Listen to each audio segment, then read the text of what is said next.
ร่วมมือทางวิชาการและพัฒนางานวิจัยทางด้านการศึกษาในอนาคตต่อไปก็ขอให้การเสวนาดำเนินการไปอย่างราบรื่นแล้วก็บรรลุวัตถุประสงค์การจัดการทุกประการนะครับขอบคุณนะครับขออนุญาตกล่าวเป็นภาษาอังกฤษสักนิดหน่อยนะครับ Distinguished guests, Director of EFEO, Scholar College, students and participants, on behalf of the Faculty of Archaeology, Singapore University, it's my great honor and pleasure to welcome all of you today academic seminar organized as part of exhibition project from stone to paper epigraphics, lobbying as a source of knowledge on paleography, history, and archaeology. This exhibition and seminar have been specially organized to commemorate the auspicious occasion of Her Royal Highness Princess Grace Rinthorn 70th birthday anniversary, which was celebrated on 2nd April 2025. This event served to honor Her Royal Highness unwavering dedications and contribution to promote on archaeology, epigraphy,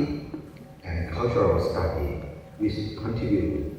to inspire academic and cultural advances in Thailand and beyond. This is the third seminar in the series under the MOU of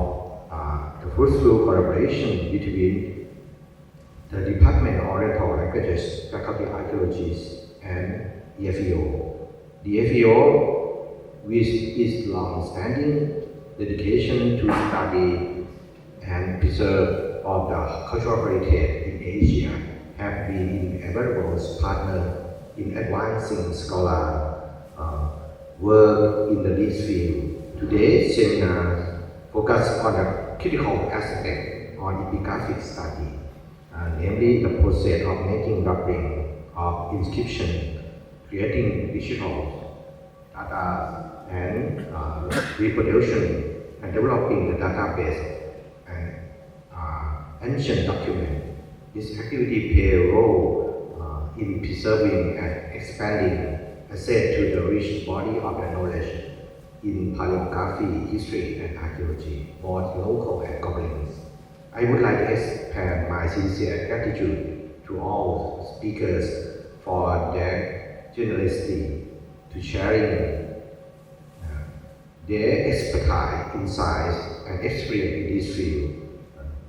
Your contributions are great value, especially to immerse scholars and students who aspire to engage deeply in this area of study. I hope this seminar will serve as a meaningful platform of knowledge exchange and academic dialogue, and it will further inspire ongoing and future collaborations in epigraphic and historical research. Finally, I wish this seminar every success and thank all of you once again for your participation. Thank you. ขอบคุณครับแล้วก็ไม่ให้เป็นการเสียเวลานะครับเพื่อเราจะเริ่มต้นเลย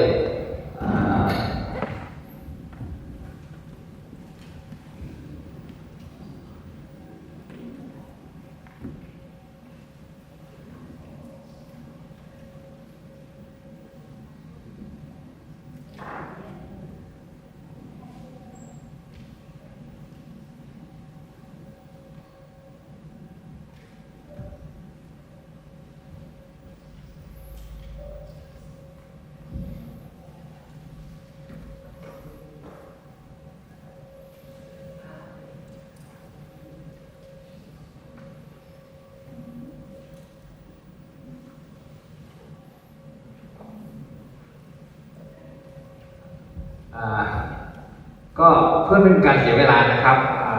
สำหรับวิทยากรท่านแรกนะครับก็คือท่านอาจารย์เฮนรี่ผู้อำนวยการศูนย์กรุงเทพของสำนักฝรั่งเศสฝ่ายบุรพาทิตนะครับเรียนเชิญครับอาจารย์ครับคือวันนี้ในช่วงเช้าอัดแน่นเหมือนกันครับทั้งวิชาการจากต่างประเทศนะครับแล้วก็บางอันก็จะเป็นข้อมูลใหม่ด้วยนะ เรียนเชิญครับอาจารย์ครับ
ต้องขอโทษด้วยนะครับเดี๋ยวไฟล์ตอนแรกมันไม่เจอ USB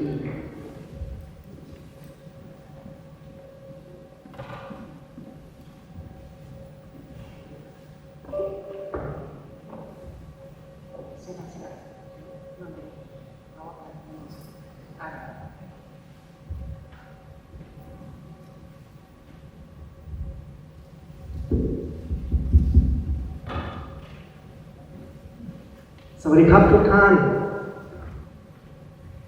ยินดีต้อนรับสู่งานสัมมนาของเราครับ งานสัมมนานี้เป็นงานที่จะร่วมกันระหว่างสำนักฝรั่งเศสแห่งไพรบุรพทิตหรือ EFEO ศูนย์กรุงเทพและคณะโบราณคดีมหาวิทยาลัยศิลปากรส่วนผู้มีความยินดีที่ได้มีส่วนร่วมในการทำให้ความสัมพันธ์ระหว่างสถาบันทั้งสองกลับมามีความกระชับแน่นอีกครั้งผมขอขอบคุณอาจารย์ทรงธรรมซึ่งได้เข้ามาติดต่อสำนักฝรั่งเศสที่อาคารศูนย์มนุษย์วิทยาสิรินธรเมื่อ3 ปีก่อนและได้เริ่มให้เกิดความร่วมมืออย่างเป็นทางการระหว่างสถาบันของเขาทั้งสองซึ่งในความเป็นจริงมีความร่วมมือมาแล้วหลายทศวรรษงานที่เราจัดในปีนี้มีความพิเศษยิ่งกว่าปีก่อนเพราะครั้งนี้เราได้จัดงานนิทรรศการร่วมซึ่งได้มีพิธีเปิดไปแล้วเมื่อวานโดยมีคนนี้ไกรศรีศรีอรุณมีอธิบดีมหาวิทยาลัยศิลปากรอาจารย์ธนเศรษฐ์เงาอินพัฒน์และคุณจงกรดพลเบิร์ฟเอกอัครราชทูตฝรั่งเศสประจำประเทศไทยความแตกต่างอีกข้อหนึ่งจากปีก่อนคือครั้งนี้เรามีหัวข้องานเฉพาะยิ่งขึ้นก็คืออุทิศให้กับการทำสำเนาจารึกโดยเฉพาะ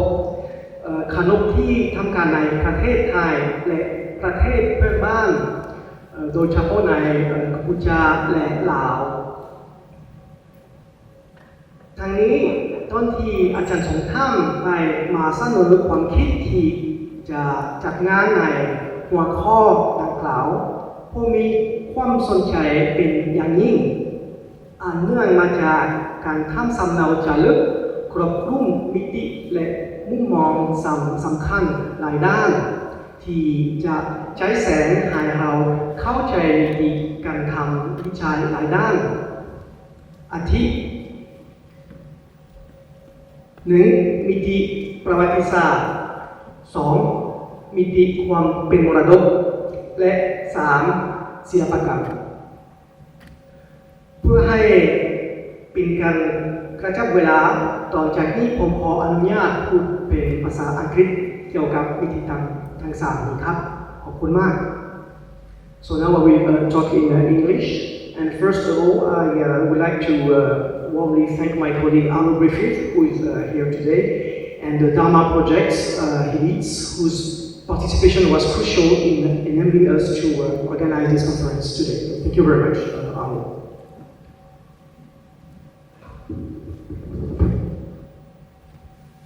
So now I come to the three dimensions of estampage or epigraphic rubbing that I mentioned in my brief introduction. So firstly, it was thanks to the pioneers of epigraphic rubbing in Siam, Cambodia and Laos that the inscriptions of these countries could be studied by historians and philologists. The first dedicated mission on Cambodian inscriptions were initiated by Ernest Doudard de Ladré, so in the 19th century, who copied himself a number of inscriptions from Angkor Wat, Bayonne and Lolé. He recognized the importance of these documents for establishing ancient Cambodian history. After his death, his remained papers left in Saigon, in Vietnam, were used by Francis Garnier in the Voyage d'Exploration en Indochine, his book, who published the first facsimile of Cambodian inscriptions in 1873. Louis de la Porte, who was part of the same mission, also made rubbings of inscription in Cambodia. So these early facsimile reveal the use of Sanskrit and the probable Indian origin of the Cambodian script, but these remained unnoticed by Indianists at the time. In fact, it was a bit later, the Dutch linguist and philologist Hendrik Kern was the first to study the inscription of ancient Cambodia, starting in 1879. However, Kern had never been to Cambodia, and it was thanks to the rubbings collected by Jules Armand during his exploration trips in Cambodia and Laos that he was able to read, translate, and study these inscriptions, which Armand on his side was unable to do.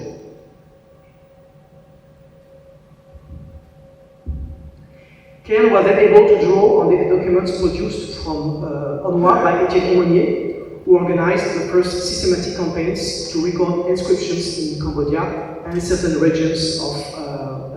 Thailand and Laos. The Sanskritist Auguste Barthes and Abel Bergen, in turn, studied the inscriptions of Cambodia and Champa on the basis of these documents. Like Kern, these two scholars, Barthes and Bergen, never visited Cambodia. The early systematic study of Thai epigraphy was initiated by the Mission Pavie mission.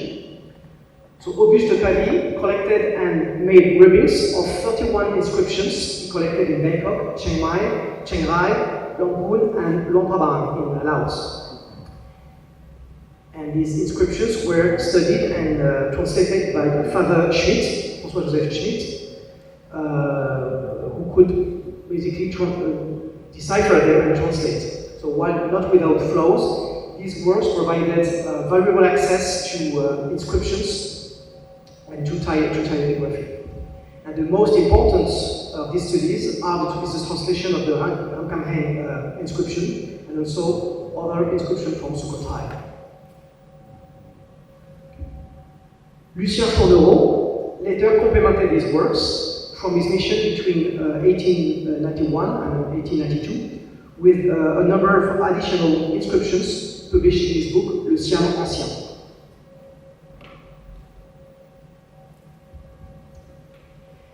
The École Française d'Extrême-Orient, Samnak Francais, which was then located in Hanoi, in Vietnam, became, after its creation in 1898, the main European institution to collect epigraphic rubbings in French Indochina. And it is interesting to know that Auguste Barthes, who wrote the charter of the foundation of the EFEO, as soon as 1901, explained that one purpose, one goal of the EFEO was to make estampage of inscription and to collect estampage to set up a collection to be handled by the EFEO. The first director of EFEO was the Indianist Louis Finot, who produced significant works on Southeast epigraphy. Then he sent Etienne Lunet de la Jonquière, who was first not an Orientalist but a soldier, military, in missions to Cambodia and Siam. And Lunet de la Jonquière added about 50 reproductions of inscription to the EFEO collection. Henri Parmentier's systematic exploration of Annam revealed new inscriptions, including those from Mison, so pertaining to the Champa civilization. And from about 1910, Georges Céleste, in particular, began by collecting estampage in Cambodia and then in Siam during the years when he was working under the direction of Prince Damon Ochenpa. So Céleste introduced a systematic inventory numbering system for the rubies he collected and which he sometimes made himself. And in Siam, it was Prince Damon's Russian Pap's initiative that led to the systematic collection of epigraphic rubies in Siam, in particular with the creation of the archaeological department in 1924, which later became the Fine Art Department who comes in and continues this work to this day. So the various collection of epigraphic rubies, such as those at the EFEO, the Fine Art Department, and the Faculty of Archaeology at SIPACOM, bear witness to a process by which estampage has become part of heritage.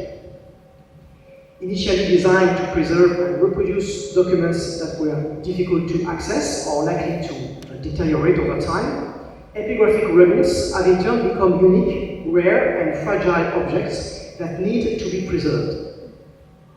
While it is technically possible to make an infinite number of estampage from a single inscription, the fact is that many of the epigraphic rubbings from Thailand, Cambodia, and Laos are unique. The disappearance or damage of certain stone inscriptions now make it impossible to carry out new rubbing operations. Moreover, the tightening of regulation on epigraphic rubbing, especially in Thailand, to fear that the process might damage the stone, especially with the ink, makes the practice even more precarious. This scarcity has made estampage a valuable artifact, not only as a source of knowledge and documentation, but also in their own right. Made from paper, they are fragile and must be handled with care. And in this respect, estampage are now comparable to ancient manuscripts. Some epigraphic rubbings or estampage are all the rarer and more precious because they were made using methods that have not been used for over a century. This is particularly true of those made using the Lotin de Laval method or lotinoplasty, named after its inventor, the explorer and orientalist painter Pierre-Victorien Lotin de Laval. With this technique, the estampage are not ink, but was done with a soft and fibrous paper so as to take the relief of the character. The characters appearing in hollow can be read directly on the sheet, but they appear more clearly in relief on the back of the sheet. And in this case, the text must be read backward or in a mirror. Etienne Aymonier, which I mentioned before, used the Lotin de Laval technique for reproducing epigraphs. The collection of the EFEO in Paris, also the Musée Guimet, the Société Asiatique, and the National Library in France, still have many of these kind of estampage, Lotin de Laval, and some of them are very well preserved. But the most numerous epigraphic rubbings are, of course, those made by inking, using the so-called Chinese-style technique, estampage à la chinoise in French. Because this technique has been known in China since the Tang dynasty, so from the 8th century. In this process, the paper is applied to the previously washed stone using a small mallet with a thick piece of felt in between. And finally, the surface is blackened with a pad soaked in ink, usually black. This is a process traditionally used in Thailand to produce epigraphic estampage. And EFEO epigraphists or epigraphers have been using this method since the beginning of the 20th century and continue to do so today.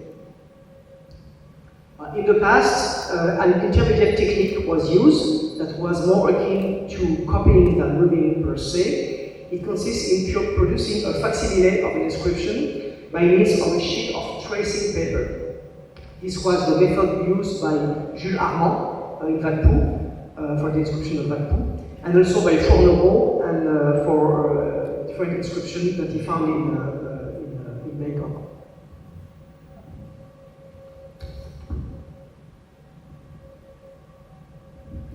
Fournereau, as well as Boudard de Lagrée, also reproduced inscription by another method by means of clay moulds. So here it's more a question of reproducing the inscription itself than the text. However, the prints from mould were cumbersome and fragile and not always fine and precise enough to reproduce the finely engraved inscriptions. So now I come to the third dimension of estampage, its artistic dimension. This is apparently the least obvious and the least promoted aspect of this kind of artifact. And yet, the technique of estampage to produce works of art is widespread in East Asia, notably with the famous Japanese prints, which have their variations in Vietnam, among other places. And as for epigraphic rubbings per se, it has an artistic dimension since its origins, which I said earlier is in China. As early as the 11th century in China, stelae were engraved with calligraphy with a certain aesthetic sense, and then printed in series for wide distribution. More recently, in the 50s and 60s, estampage was also widely used to reproduce Cambodian bas-reliefs, particularly those at Angkor Wat and Bayonne. And these stampings were clearly made for decorative purpose. The fact that inscriptions are today on display in museums or included in private collections among statues and precious objects bear witness to the artistic value attributed to them. The State Forest Museum of Xi'an in China, which houses nearly 3,000 inscriptions of different dynasties, exemplifies this phenomenon. And far from being a recent innovation, the museographical display of inscribed stelae in dedicated rooms or buildings is attested in China as far back as the Tang and Song dynasties. Ernest Boudard de Lagrée, as well as Fournereau, collected some moulds, decorated moulds from Cambodia. They sent to Trocadero museums in Paris or Musée Guimet. In case of epigraphic rubbings, their artistic or aesthetic dimensions obviously depends on the existence of this aspect in the inscriptions themselves. In addition to the very text it displays, I mean in the sense of textual content, the inscription has other significant components, such as figures, relief, decoration, flourishes, and so forth. And in some cases, it is difficult to determine whether we are dealing with an image bearing an inscription or an inscription that is embellished with decorative elements. The graphical organization of the text, including different registers, but also headings, paragraph, postscripts, paratext, annexes, etc., has also an aesthetic purpose. The French historian Jean Malon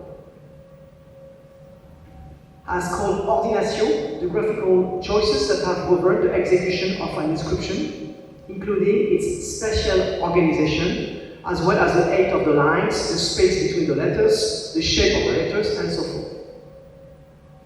The metric rules can also have made visible through a specific disposal of lines and separations. And the script itself can also have an aesthetic dimension when characters are, for instance, carefully drawn or purposely very stylized. The geometric organization of certain Khmer epigraph, or on the contrary, the excessive stylization of the Mon inscriptions of the Dvaravati period,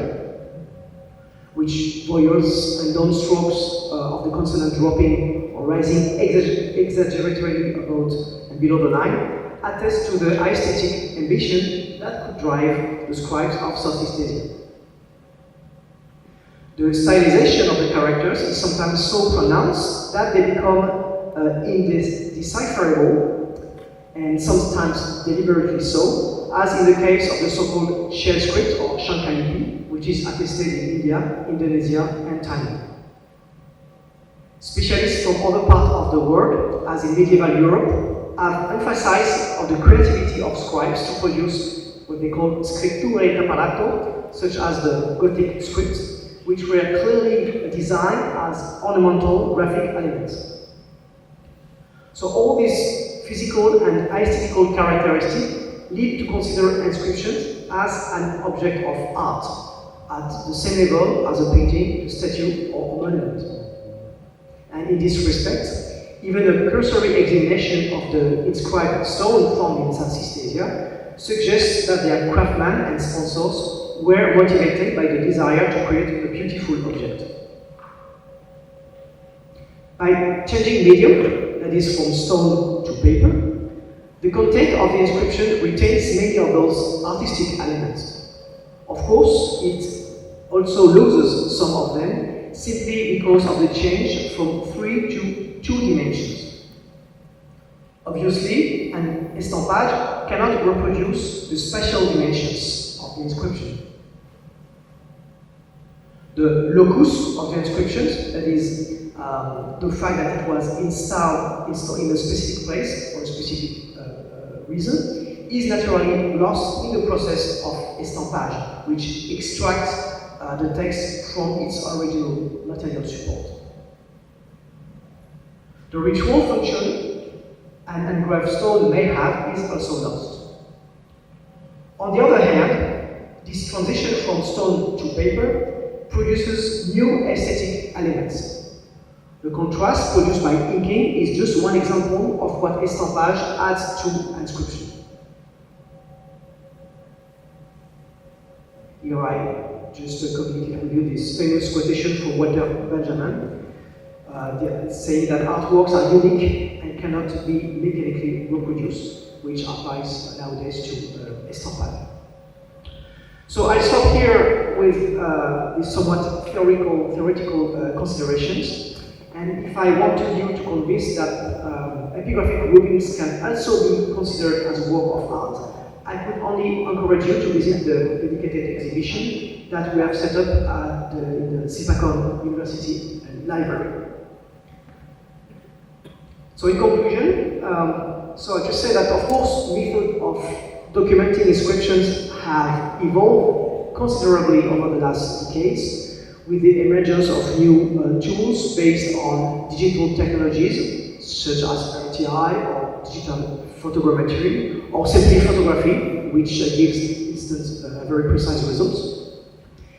These tools and technologies offer undeniable advantages, producing images of extreme definition. However, it is unlikely that they can replace traditional epigraphic rubrics, which remains the simplest and most effective way of documenting an inscription for study. Moreover, these new tools lack the 3 dimensions of estampage I've just tried to describe in this brief presentation. To be a witness to the history of the ancient epigraphers, to constitute an heritage collection, and even to become works of art. This is the added value of estampage that remain compared with modern techniques. I thank you very much for your attention.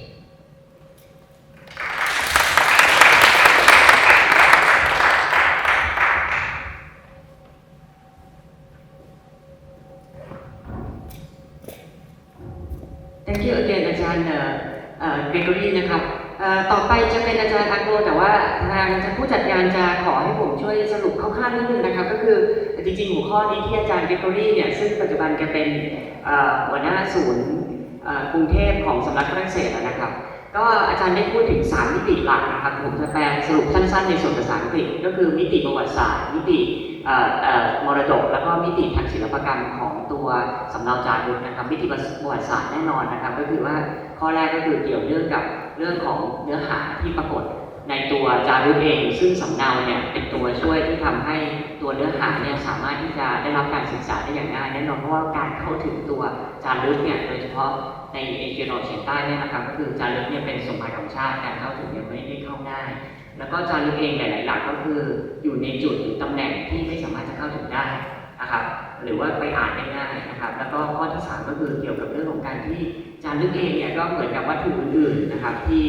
ก็คือมีความเสื่อมสภาพไปนะครับด้วยเหตุผลต่างๆนานานะครับแล้วบางครั้งก็สูญหายด้วยเพราะฉะนั้นสำเนาจารึกในเชิงประวัติศาสตร์เนี่ยก็คือมีความสำคัญนะครับมากนะครับข้อที่2เนี่ยเกี่ยวกับเรื่องของมรดกนะครับมรดกเนี่ยนะครับคืออาจารย์พูดถึงในความหมายที่ว่าตัวสำเนาจารึกเองในท้ายที่สุดเนี่ยนะครับด้านแรกคือกลายมาเป็นวัตถุที่เป็นมรดกที่ส่งทอดออกมานอกเหนือจากตัวต้นฉบับของตัวสำเนาก็คือตัวจารึกเองแล้วเนี่ยก็คือตัวสำเนาเนี่ยกลายเป็นวัตถุชั้นต้นเองแล้วเพราะว่าบางทีเนี่ยอย่างที่บอกไปว่าจารึกในตัวเองอาจจะสึกหรอไปนะครับหรือว่าสูญหายไปแล้วเพราะนั้นสำเนาจารึกกลายมาเป็นหลักฐานชั้นต้นแทนข้อที่2อาจารย์พูดถึงขนบในการทำนะครับสำเนาจารึกนะครับซึ่งมันเป็นตัวมรดกเหมือนกันนะครับมันเป็นศิลปะนะครับอันนี้ก็เลยโยงไปสู่ประเด็นที่3ซึ่งอาจารย์พูดถึงความเป็นศิลปกรรมของตัวจารึกแล้วก็การทำนะครับสำเนาจารึกเองที่ผมเพิ่มเติมไปนิดนึงว่าคำว่าศิลปะโดยเฉพาะที่ในโลกภาษาอังกฤษเนี่ยมันมาจากคำภาษาอังกฤษที่แปลว่าเทคนิคมันก็คือวิธีการที่รู้วิธีการทำนะผมเลยแต่อาร์ตเนี่ยแปลว่าศิลปกรรมคือการทำนะครับอะไรบางอย่างให้มันปรากฏขึ้นมาได้ครับนี่คือ3มิติหลักนะครับหัวข้อถัดไปนะครับจะเป็นงานนำเสนอของอาจารย์อารุณ กริฟฟิธนะครับอาจารย์อารุณ กริฟฟิธเนี่ยนะครับเป็นหัวหน้าเป็นสมาชิกนักวิชาการของ EFEO แล้วก็รวมถึงอาจารย์เนี่ยนะครับเป็นหัวหน้าโครงการที่ชื่อธรรมะที่อาจารย์เนโกรีได้พูดถึงเล็กน้อยนะครับธรรมะเป็นตัวอักษรที่ย่อมาจากโครงการที่ทำการเขาเรียกว่าถ่ายทอดตัวองค์ความรู้ทางด้านจารึกนะครับในเอเชียนะครับทั้งหมดไม่ใช่เฉพาะในเอเชียตะวันออกเฉียงใต้อย่างเดียวนะครับหัวข้อที่อาจารย์อารุณ กริฟฟิธจะพูดถึงชื่อ Estompas นะครับ Their production, conservation and digitization in Indonesian epigraphy นะครับแปลเป็นภาษาไทยนะครับคร่าวๆว่า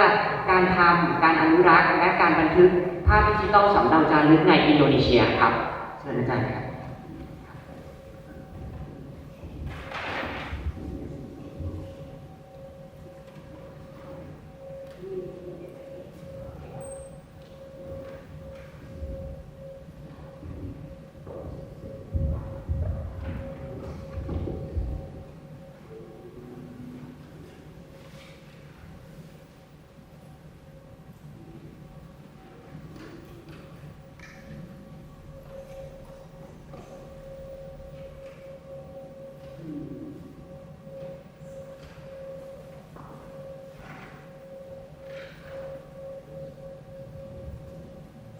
บอกไว้นิดนึงนะจริงๆโครงการธรรมะที่อาจารย์ทำเนี่ยก็คือส่วนหนึ่งก็คือตั้งใจที่มันจะมีทุนที่ได้จากทางยุโรปเนี่ยเพื่อที่จะให้กับสถาบันต่างๆในท้องถิ่นรวมถึงในไทยด้วยนะแต่ทางเราพยายามที่จะคุยกับทางกรมศิลปากรอยู่เหมือนกันเพื่อที่จะได้ดึงทุนส่วนหนึ่งมาเพื่อพัฒนาตัวฐานข้อมูลจารึกแล้วก็อาจจะเกี่ยวเนื่องกับงานวิจัยทางด้านนี้นะครับเพิ่มเติมนะแต่ก็ยังน่าเสียดายที่ทางกรมศิลป์ค่อนข้างจะงานเยอะนะครับอาจจะร่วมมือกับเรายากนิดนึง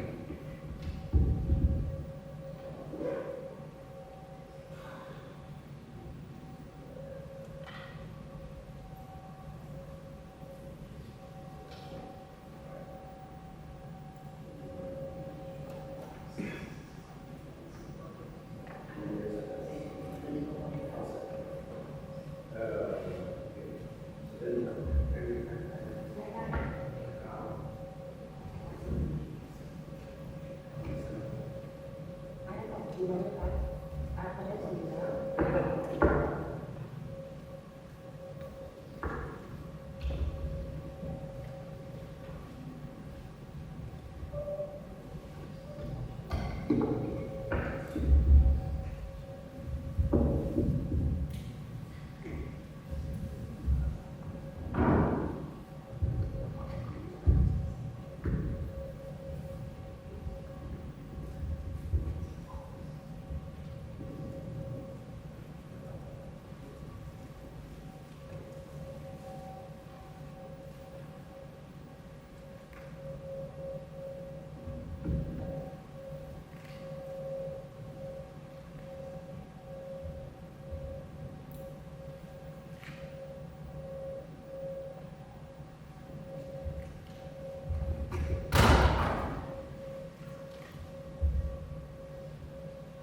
ครับในระหว่างรอนะครับคือตัวโครงการของเราในวันนี้นะครับก็เกิดจากความร่วมมือของทางภาควิชาภาษาตะวันออกกับสำนักฝรั่งเศสฝ่ายบูรพาทิตแล้วก็ในปีนี้มีองค์กรอีกอันหนึ่งที่เข้ามาร่วมด้วยก็คือที่คุณสายได้พูดไว้ก็คือโครงการธรรมะนะครับเราสามารถเข้าไปดูในเว็บไซต์ได้นะครับโครงการธรรมะก็จะมีข้อมูลเกี่ยวกับทางประวัติศาสตร์โบราณคดีอยู่นะครับใครที่สนใจนะครับวันนี้ที่ผมเห็นของเดี๋ยวจะมีนักวิชาการอีก2ท่านพูดเนี่ยก็จะเป็นฐานข้อมูลทางด้านจารึกนะครับแล้วก็แหล่งประวัติศาสตร์โบราณคดีในกัมพูชาด้วยนะครับเพราะฉะนั้นเดี๋ยวถ้าใครดูลองจดแล้วก็ลองเข้าไปเล่นอินเทอร์เน็ตดูนะครับอาจจะได้ข้อมูลดีๆก็ได้สำหรับนักศึกษาหรือคนที่กำลังสนใจอยู่อยากจะทำงานวิจัยอาจจะได้เห็นข้อมูลอะไรบางอย่างนะครับข้อมูลอะไรบางอย่างแต่ก็อย่างในกรณีถ้าเป็นภาพสำเนาจารึกเนี่ยความคมชัดเนี่ยก็อาจจะยังไม่ได้เต็มที่เท่าไหร่นะครับเพราะว่าในเรื่องของความเร็วในเรื่องการเอาเราเข้าไปใช้ในอินเทอร์เน็ตนะครับซึ่งผมได้ข่าวว่าทางสำนักฝรั่งเศสแห่งฝ่ายบูรพาทิตเองเนี่ยพยายามที่จะเผยแพร่นะครับเผยแพร่พวกสำเนาจารึกที่เป็นไฟล์มีความละเอียดสูงนะครับเท่าที่ผมได้ข่าวมาอยู่นะครับที่ได้ข่าวมาอยู่ทางได้เคยคุยกับทางนักวิชาการทางเสียงเรียบนะครับที่กัมพูชาเองนะครับทางกัมพูชาเองก็เคยให้ความร่วมมือถ้าใครเคยเข้ามาฟังตั้งแต่ครั้งแรกนะครับผมจะเชิญทางนักวิชาการที่เสียงเรียบมาพูดในเรื่องการขึ้นทะเบียนสำเนาการขึ้นทะเบียนจารึกที่เวลาเราศึกษาประวัติศาสตร์แล้วเราเจอจารึกที่มีการกล่าวถึงจารึกที่ใช้คำว่าเคจุดที่ย่อมาจากคำว่าคาเมรนะครับแต่อันนี้ต้องทำความเข้าใจนิดนึงทางคนที่ศึกษาประวัติศาสตร์เนี่ยในประเทศกัมพูชาเราจะเจอทั้งคำว่าเคจุดกับ KA จุดนะครับซึ่ง KA เนี่ยเป็นการขึ้นทะเบียนของคนกัมพูชาในยุคหลังอยากจะขึ้นทะเบียนเป็นของตัวเองแต่ปรากฏว่าบางที KA บางตัวเนี่ยไปซ้ำกับ K ที่ฝรั่งเศสตั้งขึ้นมาแล้วนะครับแต่เราเนี่ยทางผมเองหรือแม้แต่ทางภาควิชาเองเวลาเราจะอ้างอิงเราจะใช้หลัก K เป็นส่วนใหญ่นะครับเพราะว่ามันจะเกิดความเข้าใจตรงกันโอเคครับตอนนี้เรียบร้อยแล้วนะครับยังไงเดี๋ยวก็ให้มอบหน้าที่ให้อาจารย์เอาต่อไป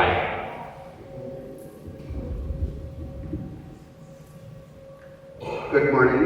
everyone. Sorry for the technical problems. I think they are almost solved.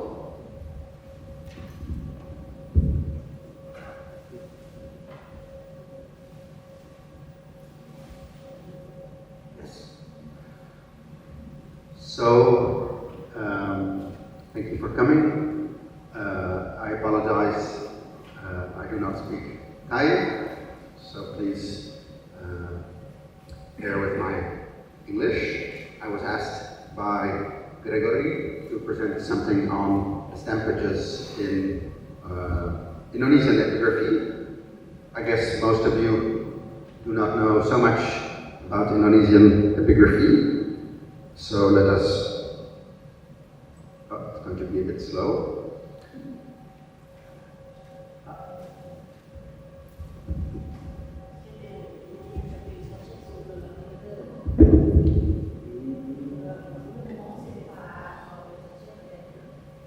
Non, mais ça ne fonctionne pas. C'est en ligne. Non, ça ne fonctionne pas. On va ouvrir justement. Ça va marcher. Patience.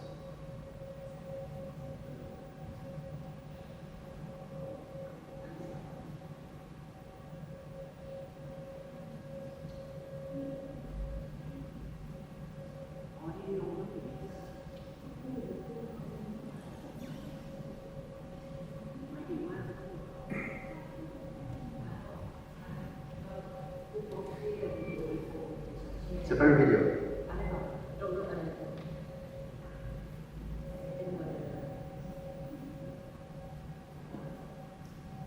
Oui, mais malheureusement la mise en page va changer. C'est pas une bonne idée. Bon, je crois que c'est mieux de sauter. C'est le seul. On va simplement sauter cela.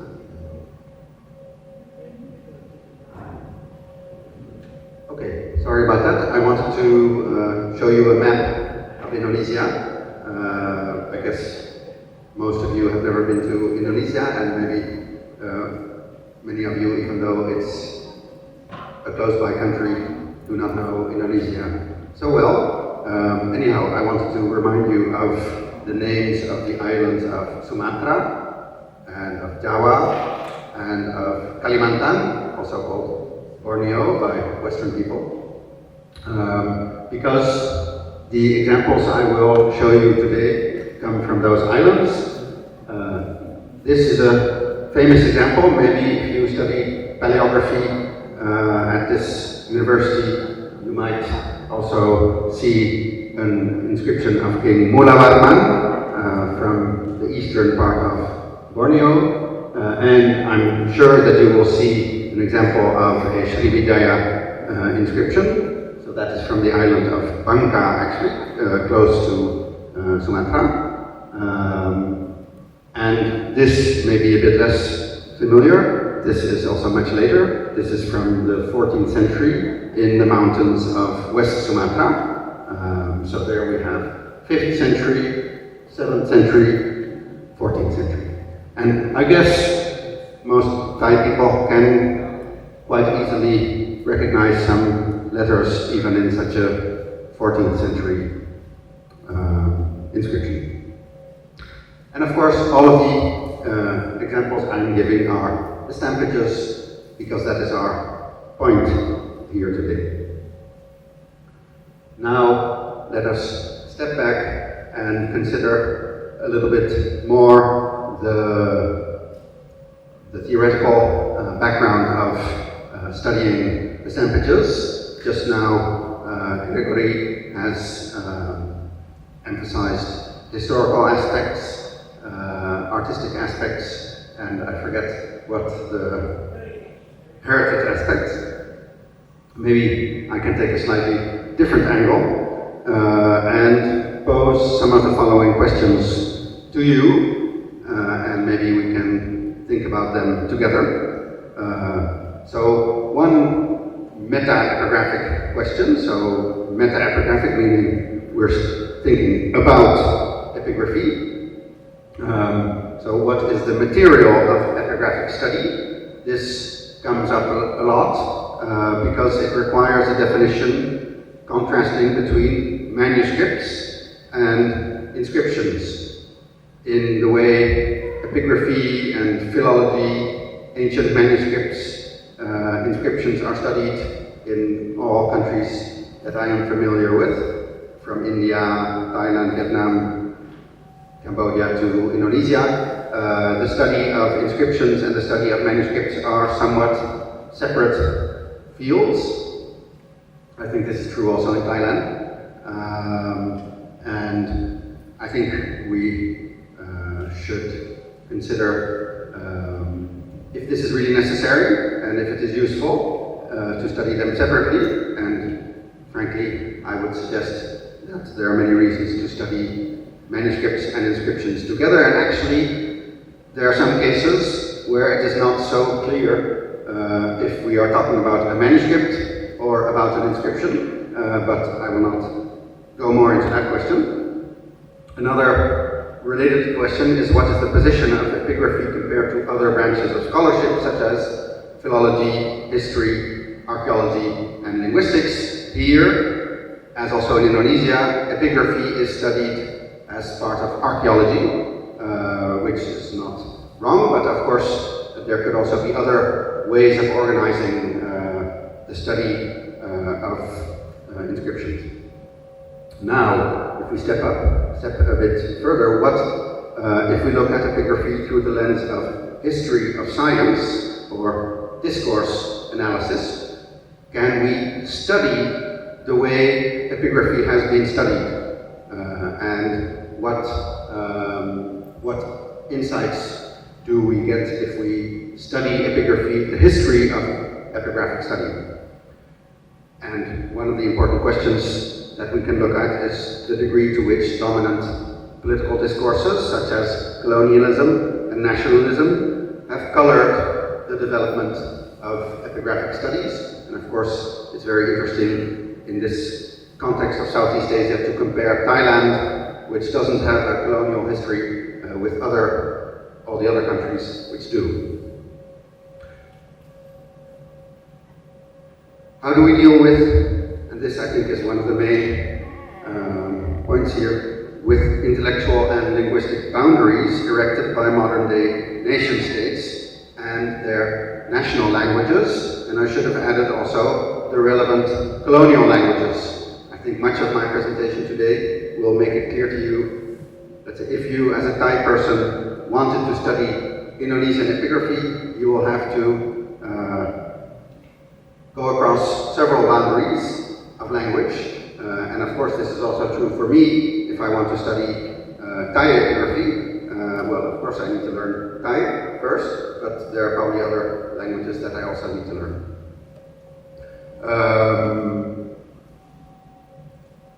And related to this, these boundaries between Thailand, Laos, Cambodia, Vietnam, Indonesia, Malaysia,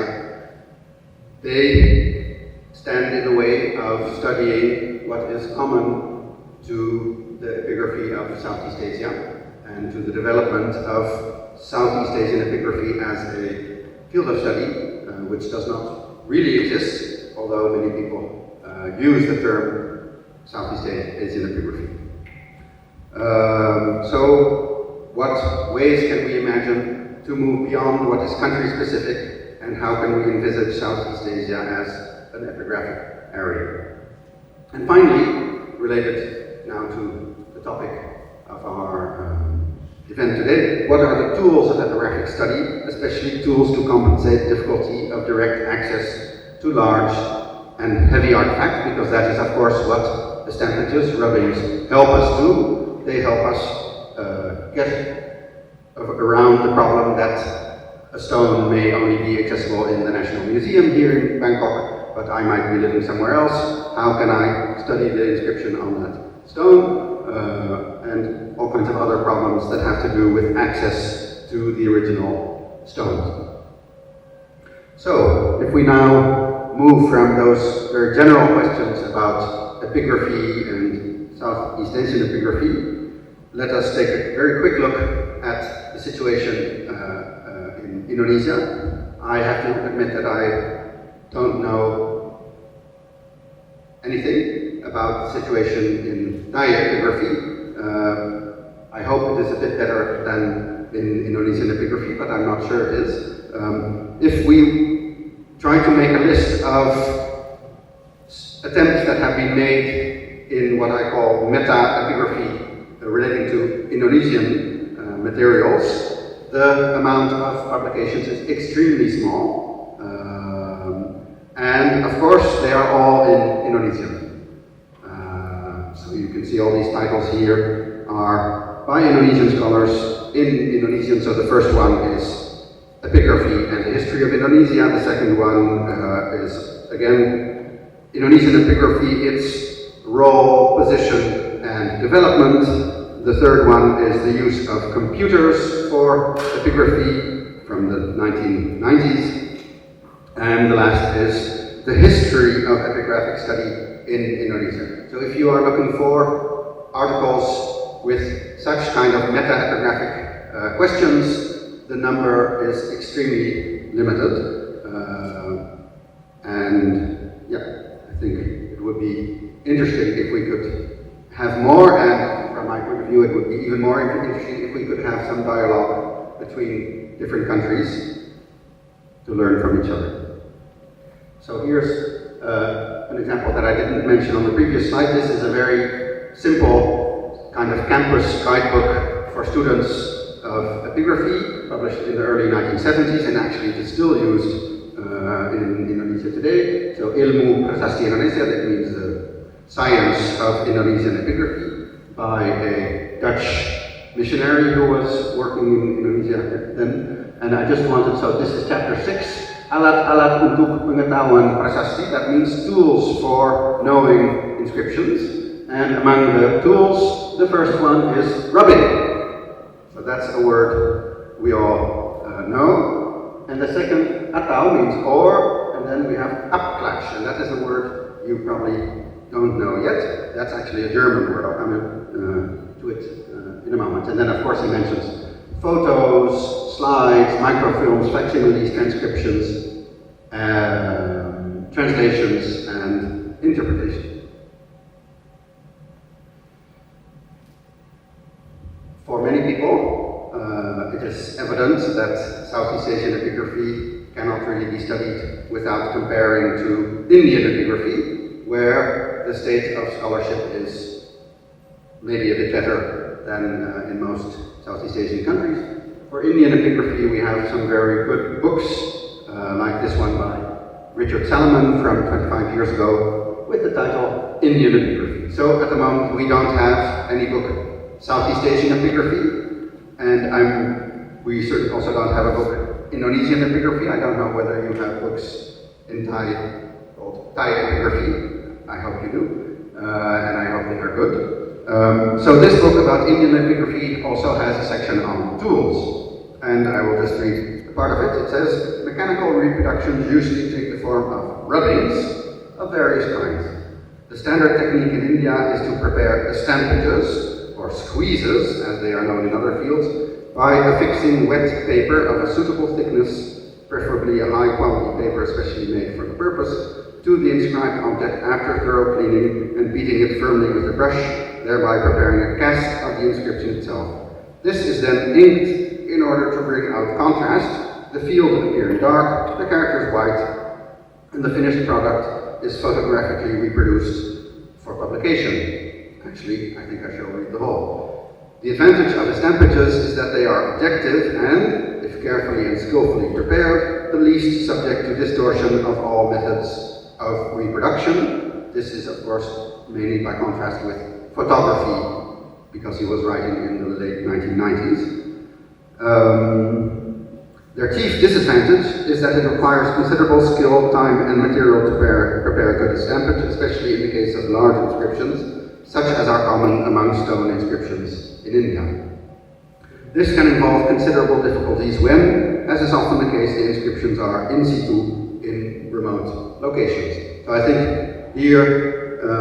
Salomon describes something that many of you have experienced, going to locations, trying to make rubbings of big stones. It can take a lot of time. It can be physically very difficult, and the result may not always be as good as we hope. Now I come to that German word which you just saw in the little introduction to Indonesian epigraphy. So abklatsch comes from German, while the word estampage comes through English or through French rather. So if you look in a dictionary about the German word Abklatsch, you see that it is translated as cast or casting, a poor imitation or copy, while dictionaries of English, a dictionary of English says that an estampage is an impression of an inscription made on inked paper. That sounds good. And estampage in French is action de marquer ou d'imprimer en relief. So that is the act of marking or printing in relief. So this is a bit more distant from epigraphic estampage. So I guess because Dutch is closely related to German, and maybe also Dutch scholarship in the colonial period was closer to German scholarship than to French scholarship, the Dutch scholars who were active in Indonesia, they introduced this German term Abklatsch, which is still used in Indonesia today. People say Abklats or Absklap. There's also another term which is much less familiar, but which I use quite a lot, namely surrogate. If you look in the dictionary, surrogate means various things, but number two meaning is actually the most relevant branch is surrogate mother. So somebody who bears a fetus in a womb which is not her own fetus, I guess. One that serves as a substitute. So a surrogate is a substitute for what we want to study. An estampage as a substitute, a surrogate of the original inscription. Now, surrogates have relevance for many reasons. Gregory has already expressed some of them, and he took the example of originals which have become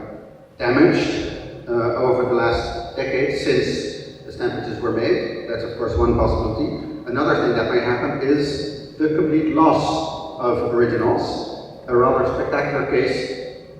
You can see here, this is an estampage of a few square meters. So a large inscription from West Sumatra, which was copied in the early 20th century. And at some point in the 20th century, I don't know what happened, but the entire rock wall where that inscription was blown up and disappeared. So we now only have this rubbing, unfortunately, and this is unfortunate for various reasons because it's a very rare case of the use of Grantha script. I guess some people here might have heard about Grantha script. It's the typical script used for writing Sanskrit in South India. So we have only, I think, this example from Indonesia. I don't really remember if we have other examples from Southeast Asia, but so a Sanskrit inscription in Grantha script, which was not the local script for writing Sanskrit.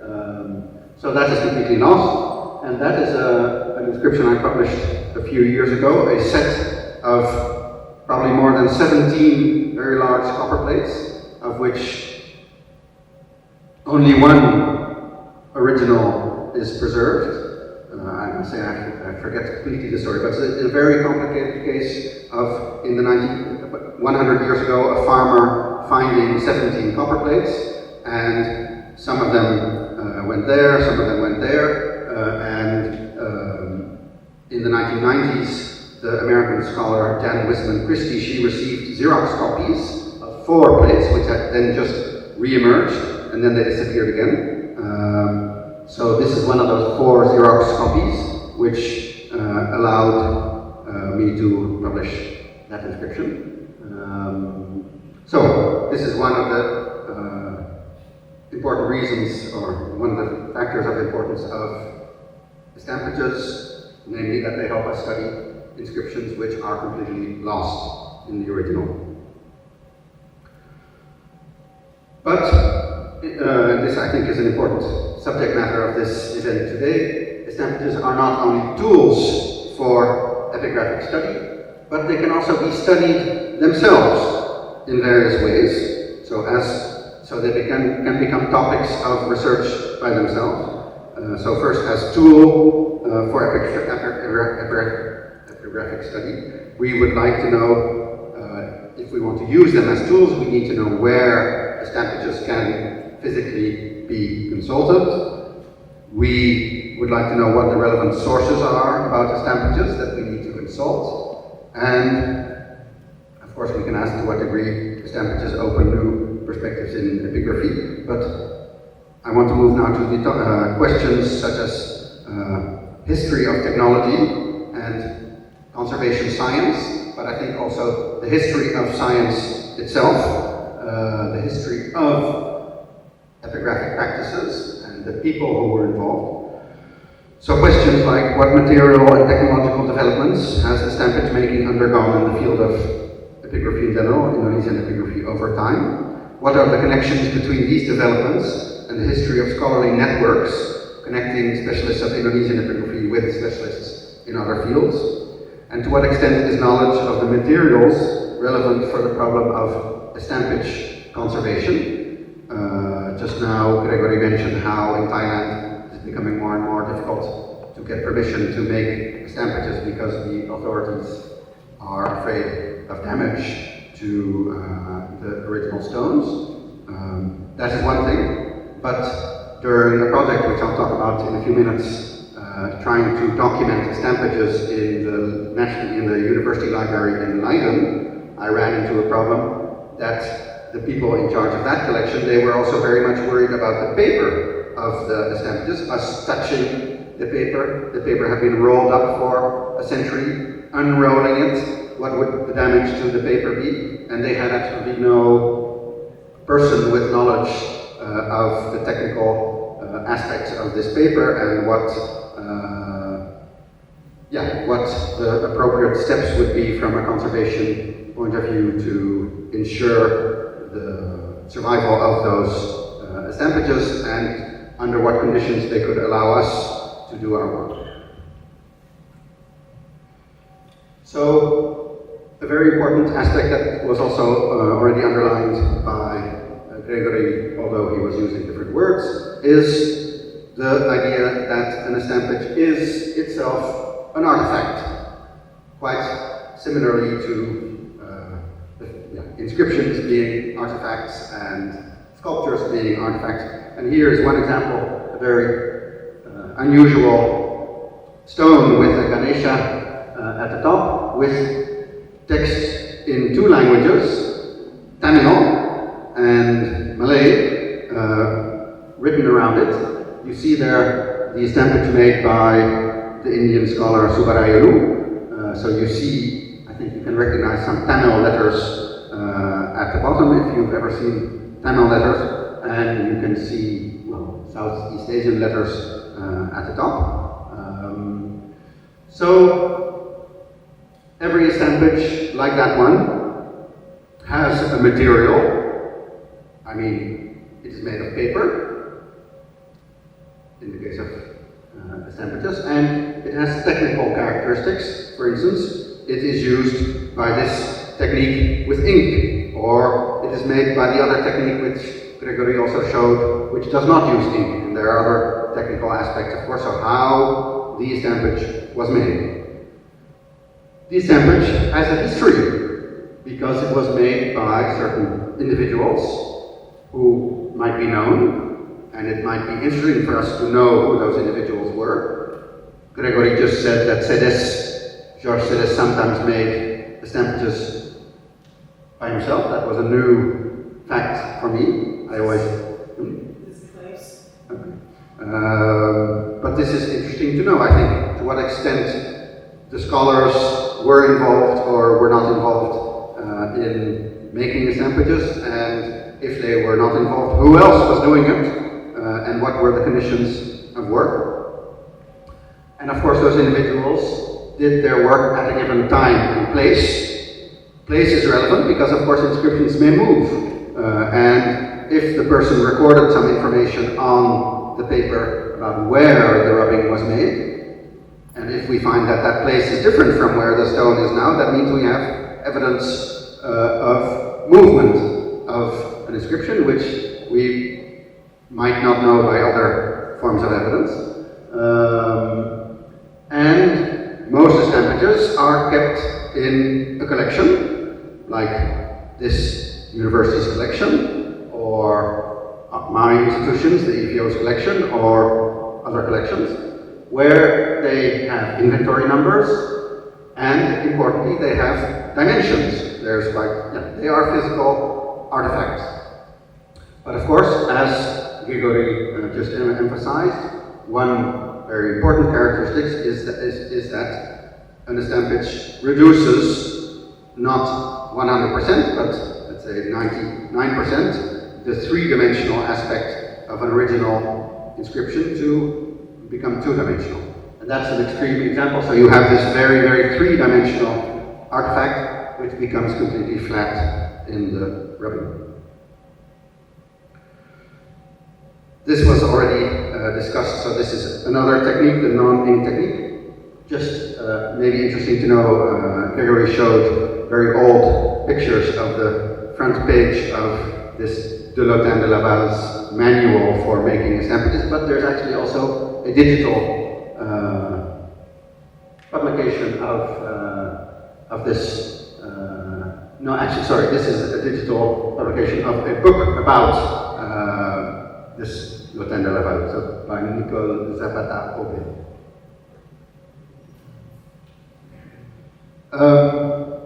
I mentioned earlier the relevance of Indian epigraphy, and we can now take a big step back in time from Richard Salamon's book of the late 1990s to a little booklet available on archive.org by the scholar A.C. Burnell, called A Few Suggestions as to the Best Way of Making and Utilizing Copies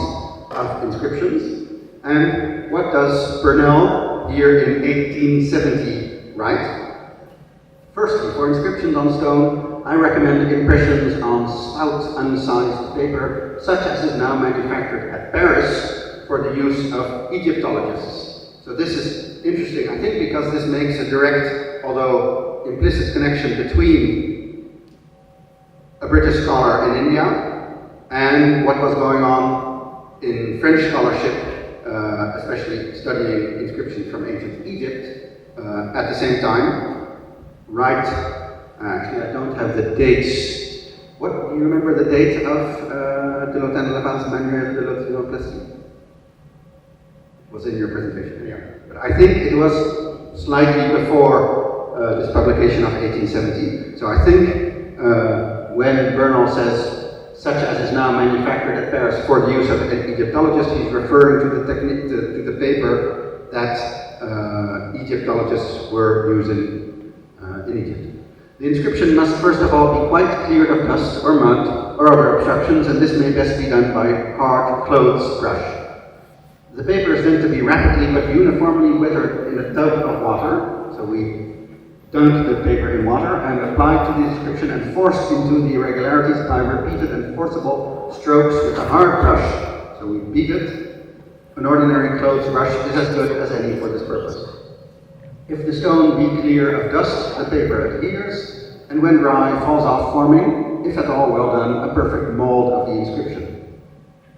Paper large enough to cover most inscriptions is easily to be had. In the case of very large ones, it is necessary to lap over the edges of the sheets and apply a little gum and water or weak paste to them, and also to prevent those sheets first applied from falling and thus spoiling the rest. A few poles or sticks leaning against the corners enlarged, or the gum used for joining in small inscriptions will be found enough.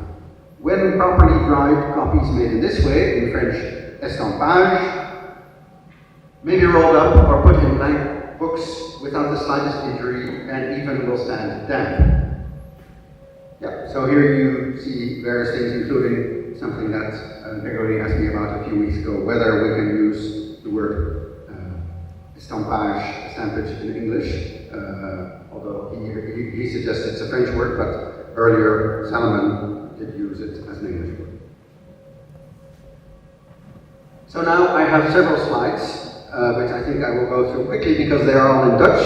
and I'm probably the only one here who can read Dutch, which is my mother tongue.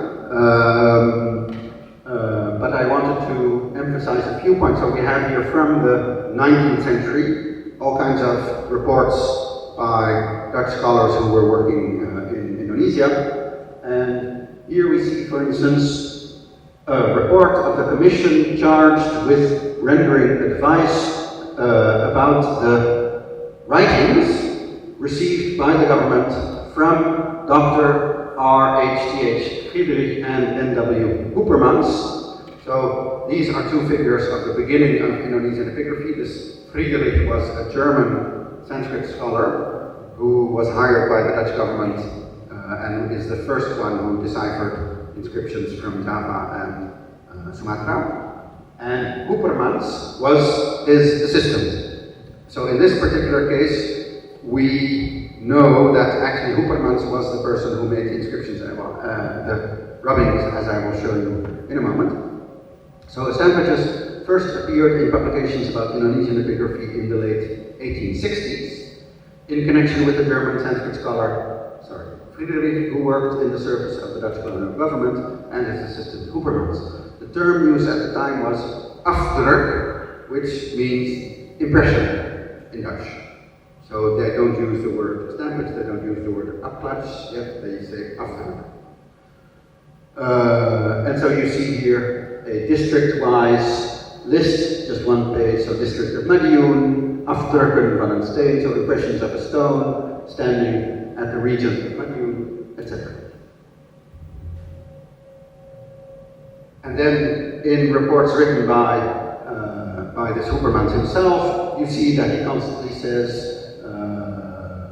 I have made impressions, I have made impressions. So in this particular case, there is clarity about who did the work.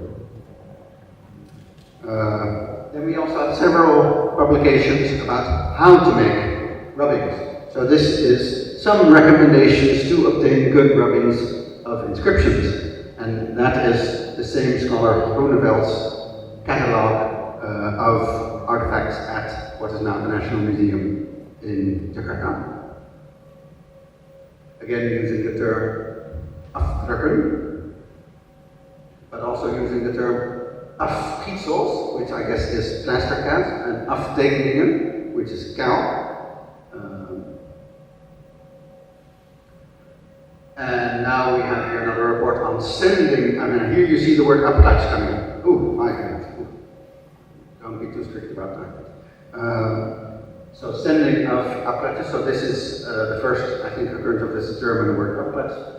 A whole set sent from Indonesia to the Netherlands, and then an inventory of all that material. And now we have here a note on the collection of afklatsen of stone inscriptions by this man called Verbeek. And here we have another book on reproduction of inscriptions. And this is, I think, important from the point of view of the history of technology. In a publication of 1916, let me translate on the spot. There's a scholar who says that suddenly the availability of a new technique made it possible to decipher inscriptions which had not been decipherable previously. This was the situation when Dr. N.J. Krom replaced me in 1910 as conservator of the archaeological department, and the situation remained unchanged until he took a study tour in India and brought back home, among other things, a new method for making rubbings, which generate a positive image, not a negative one, black on white. So this is essentially this, what at the EFEO we call the Chinese technique, but the Dutch scholar learned it in India. And here from the year 1970, a short note on an old Chinese method to make rubbings, and here he's referring to Chinese historical documents, so this is then this so-called Chinese method. Now I come to this other, so then we have lists of all the rubbings which Dutch authorities made and numbered, and luckily, although for a long time I thought they had been lost, they do, to a large extent, seem to be preserved. So this is 1911 list of rubbings kept at the Archaeological Office. And now we skip to the 1980s when the Japanese scholar Nakada Kozo made an inventory of dated inscriptions, and you see that among material used, there's often this S, so that is the stampage number so and so.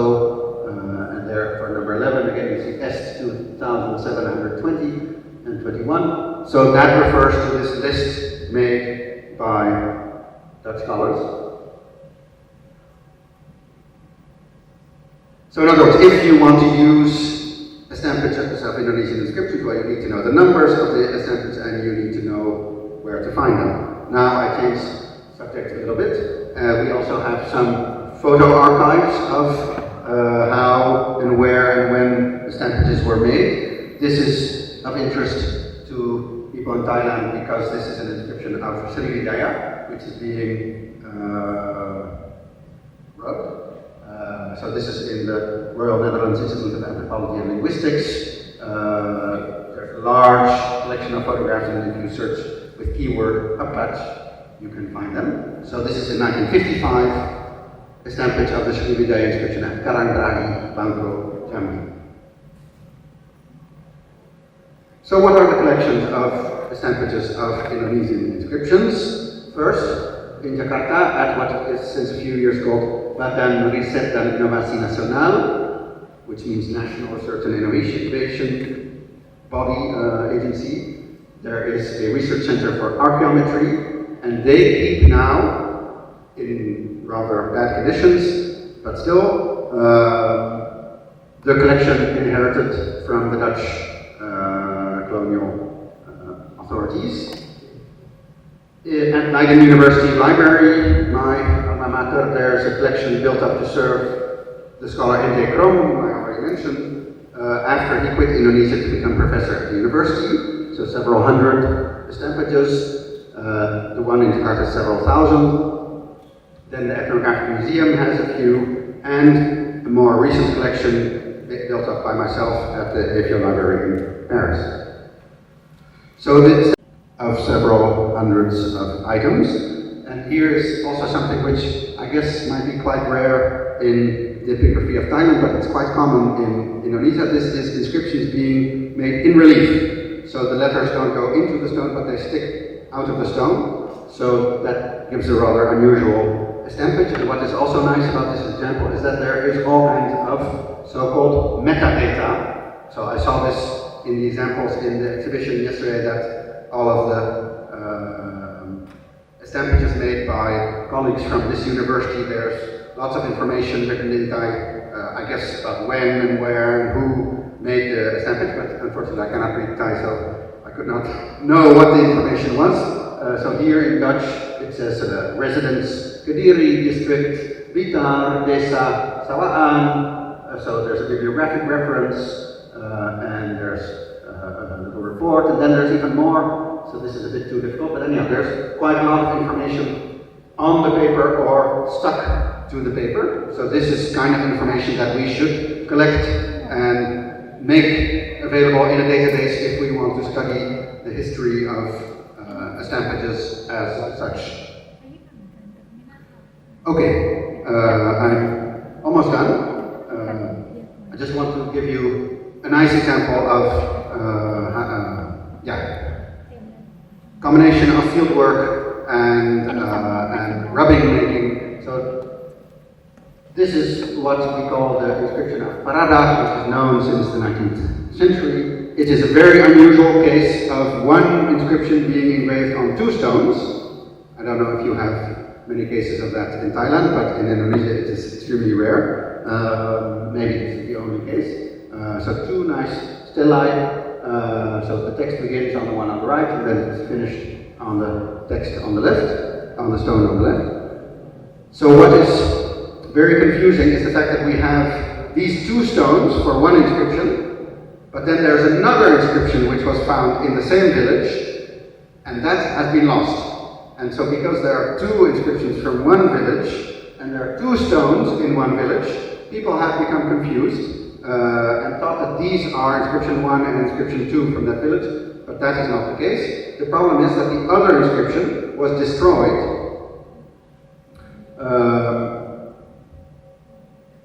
The other inscription at Siman is dated 865 Shaka. Although the stone is broken in a number of pieces, the writing is well preserved, and so this is unpublished by catalog by Kasparas. Let me just, if you allow me, read this summary of the situation on the right. So discovered intact in 1866 by Hoopermans, who initially couldn't make stampages because he didn't have paper, and had the stone dug up, intending to return in order to make the stampages. But before he could return to make the stampages,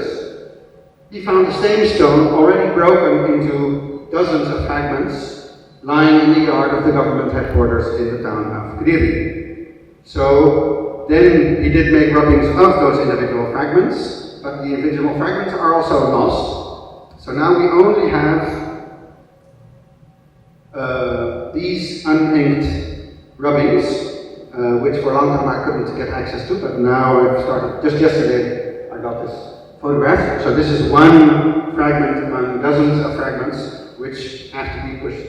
fit together to read the inscription.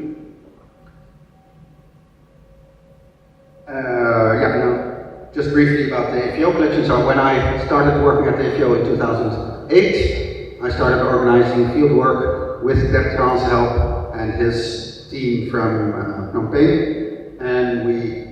worked especially in 2009, 10 and 12, and we built up, I don't actually know, but let's say 500 stampages or so, which are kept in Paris, from Java and Sumatra, from all kinds of different periods. And I think, I just wanted to stop. I myself have to say that for Indonesia, where the type of stone is often not it doesn't give very nice stampages. If I compare it to Cambodia, Thailand, Vietnam, the results are often much nicer with the stampages, but this is something I made in 2011. And this is the photogrammetry we made last year. I think anybody will agree that it is much nicer to read from the one on the right. So at least for Indonesian epigraphy, of course I agree with all of the points that Gregory made, but I think this is really quite revolutionary. We can, for the first time, read inscriptions which were not easy to read or unreadable, and so this is really a new technology that is very helpful for my research, and maybe it's also quite relevant for research in Thailand. And that is the end.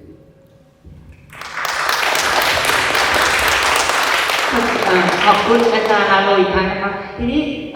ใครอยากจะถามขอให้เวลาให้ถามสักนิดนึงนะครับก็คือประเด็นหลักๆเนี่ยของอาจารย์อาโรเนี่ยอาจจะต่อเนื่องมาจากที่อาจารย์เบเกอรี่พูดไปเล็กน้อยก็คือว่าตัว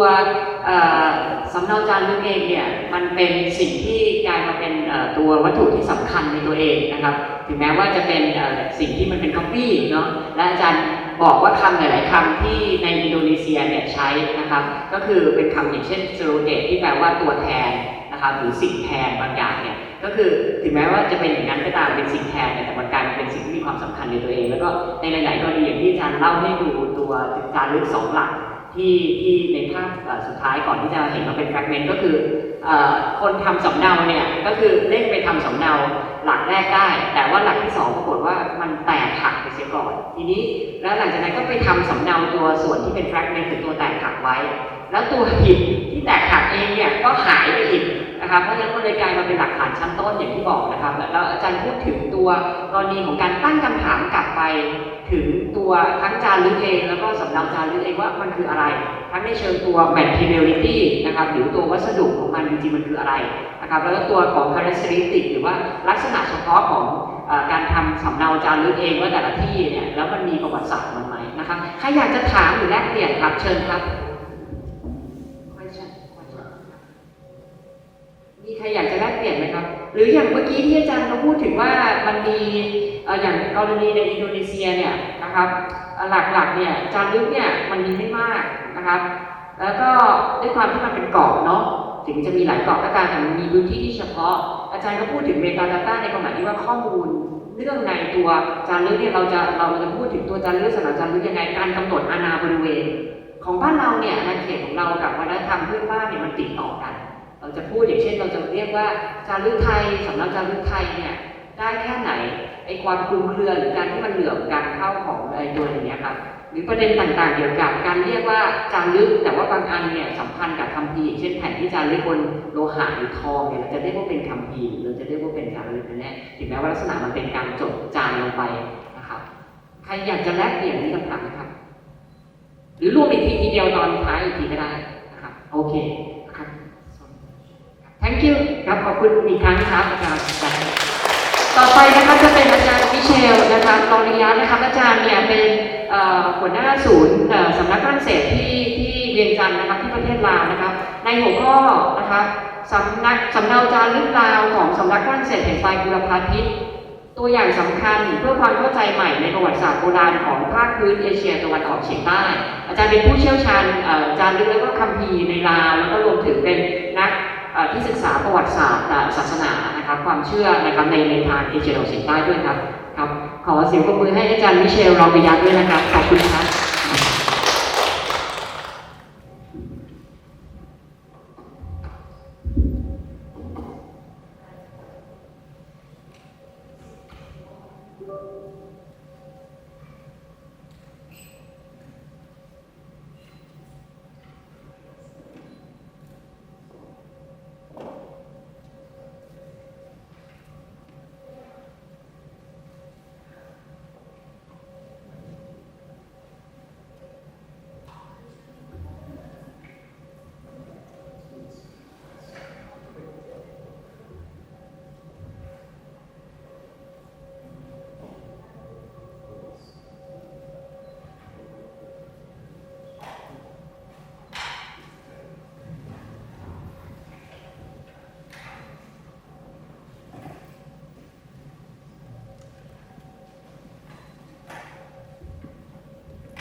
สวัสดีครับ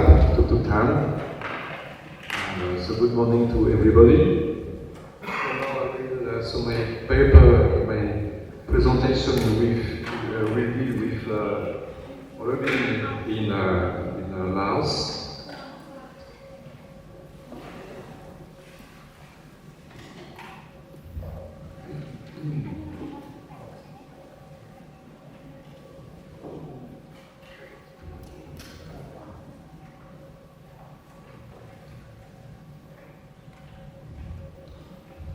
So, a rubbing made by Jules Armand in Laos in 1877, that of the inscribed stele from Bantat near Batu is, along with the rubbings of two steles in Cambodia, part of the three founding or pioneering documents of the epigraphic research in Southeast Asia. The facsimile of these three rubbings, published in 1878 in the Annales de l'Extrême-Orient, and immediately studied by the Dutch scholar Hendrik Kern, has indeed led French Orientalists, notably Auguste Barthes and Abel Bergen, to take a great interest in the epigraphic heritage of Indochina. The fact is by no means insignificant, as it provided the impetus within the Académie des Inscriptions et Belles-Lettres for the creation of the Mission archéologique d'Indochine in 1898, renamed the École française d'Extrême-Orient in 1900. So, my colleagues from EFEO and I, therefore, owe a great deal to these early attempts to copy engravings of writing in stone.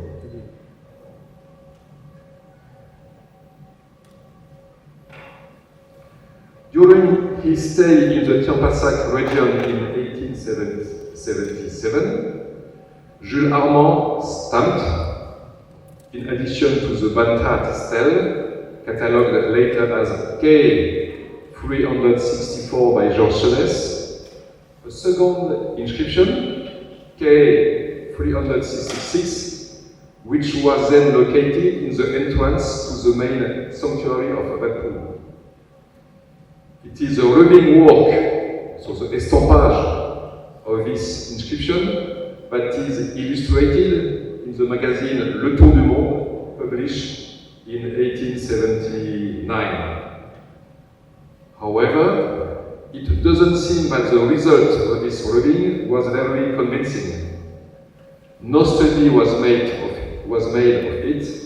and it wasn't until 1953, with the volume 5 of Georges Sedes' Inscription du Cambodge, that the text was finally transliterated. It should be noted that the stele had also disappeared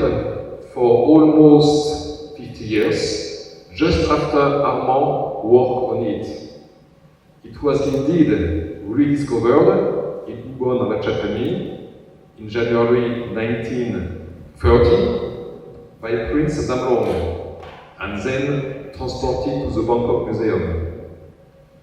The rubbings we can consult today were therefore made in Siam, Thailand. In any case, these rubbings were very quickly studied by Sedes, who was a great friend of Prince Damlong, and who immediately revealed the importance of the text written in Sanskrit and Khmer. Facsimile of the rubbings of K 364 and 366, published in 1878, show that the copying process used was close to that of casting. No ink was used, nor was lead pencil, or mine de plomb, so in French, as this latter method was tested by Dudar de Lagrée and encore in 1866. In any case, the result was a calque of the inscription. Armand gives only a few indications about its rubbing work. He writes that he went to the inscription with his paper, brushes, and glue, colle in French. It's probably not insignificant that the illustration shows Armand actively assisted by a local assistant, carrying out the same gestures. Indeed, it appears that this assistant was a Khmer scholar, Anne, who also served as guide and translator for Armand. Anne's experience was so great that a few years later, he was chosen by Emonier to compose and train a new team of 9 assistants.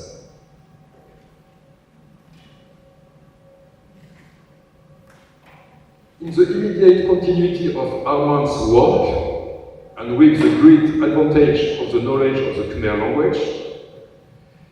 Étienne Emonier had begun to read certain epigraphic sources, and by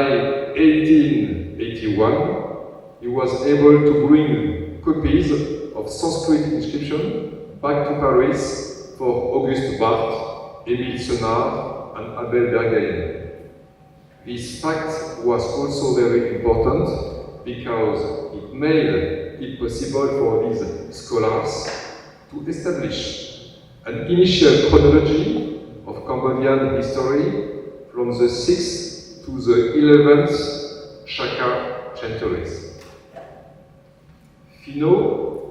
in 1915, and following him Sudes, in 1930, write that at that time, the materials brought back were presented only in the form of calc, far less accurate than rubbings. So Aymonier, trained by Mr. Héron de Villefos in the Lotin de Laval rubbing process, left for Cambodia in January 1852 with a mission that gave him all the freedom he needed for his scientific exploration. From March 1882 to June 1883, Aymonier surveyed most of Cambodia and made the rubbing of some 200 inscriptions. In October 1883, he arrived in Stum Train in northern Cambodia with his team of 10 Khmer assistants, whom he divided into 3 groups. Surveys were conducted mainly in the Khmer and Lao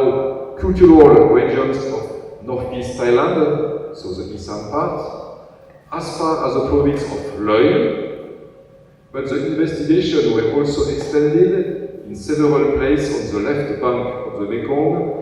from Atope and Sekong to Chengkhan Sanakhan, far upstream, including among the sites explored the ruins of Vientiane, as well as deserted mounds in central Laos, such as the important old city of Nakhon, just in front of Nakhon Phanom.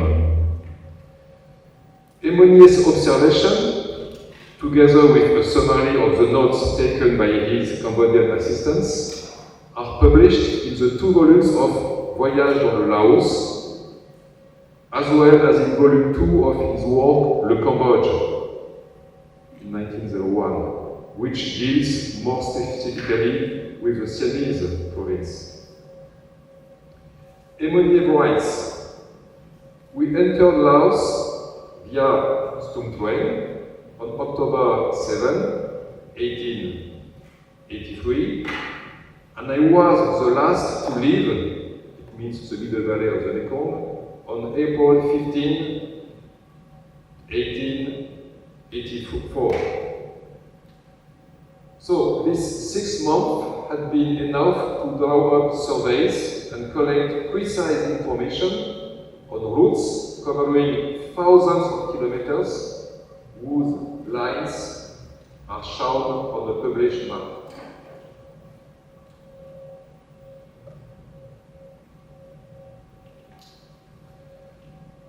The assistant had in turn been trained in rubbing using the Lotin de Laval process, either by Aymonier himself during the river journey from Phnom Penh to Stum Train, or by Anne, who was experienced and certainly had already mastered the technique. The rubbing work that was conducted in present-day Laos is not numerous. Volume 1 of Voyage dans le Laos mentions only the well-known stele at Tat Luang and Vatisaket in Vientiane, the stele in the former Muang Nakhon of Takek, to which we can add a few Khmer steles in Champasak province, such as at Waitomo, Pulakon, and once again at Bantat, whose stele had in the meantime been broken by an elephant. And so more Lao language steles were found on the right bank in the former Great Muang along the river. While we can confirm that most of the rubbings of Khmer inscriptions from the Aymonier missions are to be found in the archives of the Société Asiatique in Paris, as are the notebooks of the Khmer assistants, we have not yet been able to ascertain completely, as the inventories are still incomplete, that the rubbings of Lao inscriptions were also to be found there. We have indeed doubts in this regard, as Lotin de Laval rubbings of Lao inscriptions from the right bank, such as those on Tatpanon, Bat Kang in Sanabori or in Chaibori, or Bat Denmuang in Ponpisai, which only Emoni's Khmer assistants could have made, are to be found in the collection of estampage of Lao inscriptions at the École Française d'Extrême-Orient, without any indication of provenance. It is therefore quite possible that the EFEO holds a part of the former Emoni collection.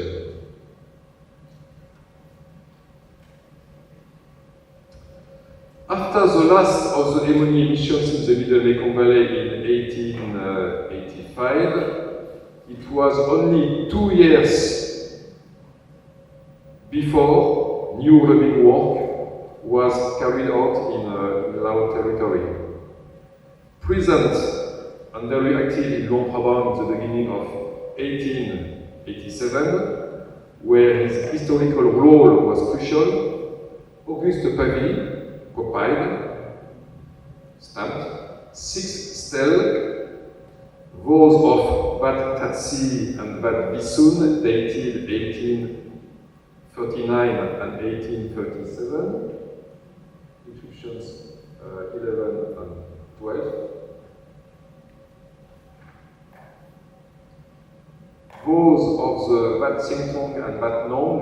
indeed very recent because dated 1885 and 1884, and above all, those of Bat Tat and Bat Bisun, the former dated 1548, and the latter certainly from the mid-16th century. These 6 inscriptions were published in 1898 in the volume Études diverses 2, Recherches sur l'histoire du Cambodge, du Laos et du Siam, by Mission Pavie Indochine, along with other inscriptions from Sukhothai and from the ancient kingdom of Lanna, with transcription and translation by Father Schmidt. The reproductions clearly show that Pavie's rubbings were inked, whereas those sent to him by Mr. Archer, the English vice-consul in Chiang Mai, for inscriptions in northern Thailand, still appear to be facsimile of calque. As Pavie had also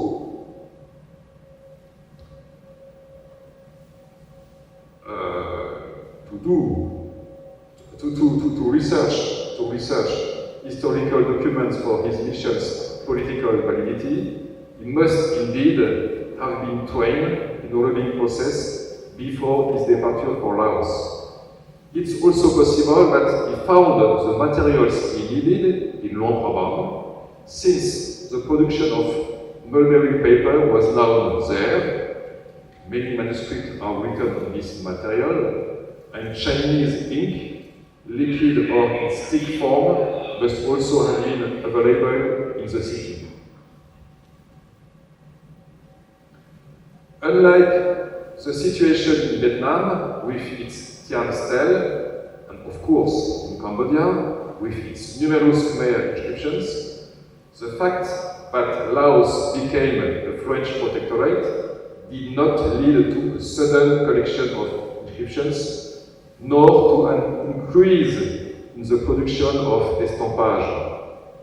During the first 2 decades of the 20th century,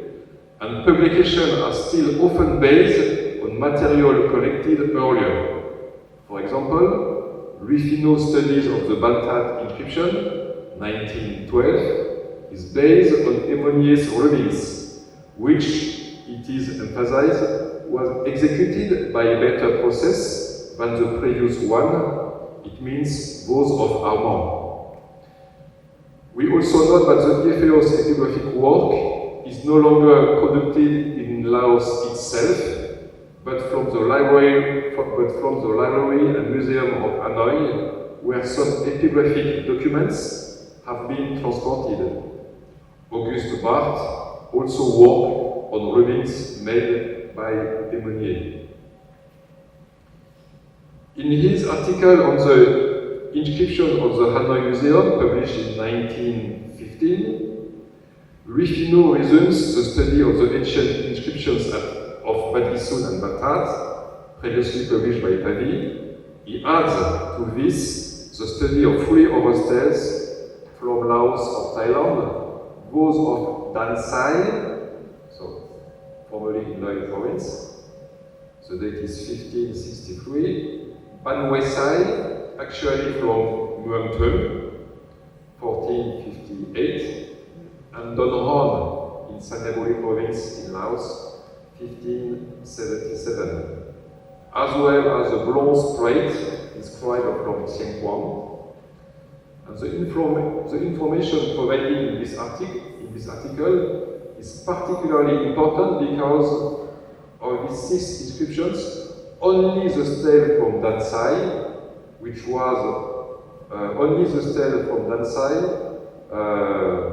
was returned to Laos in 1954, is still actually visible.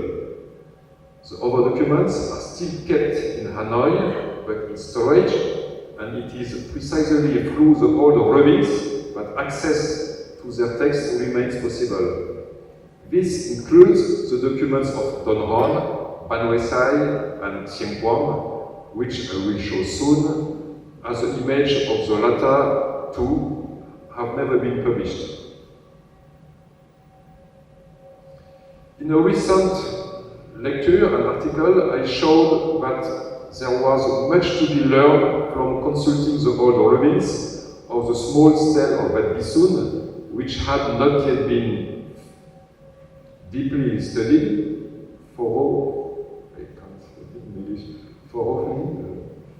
Deeply studied.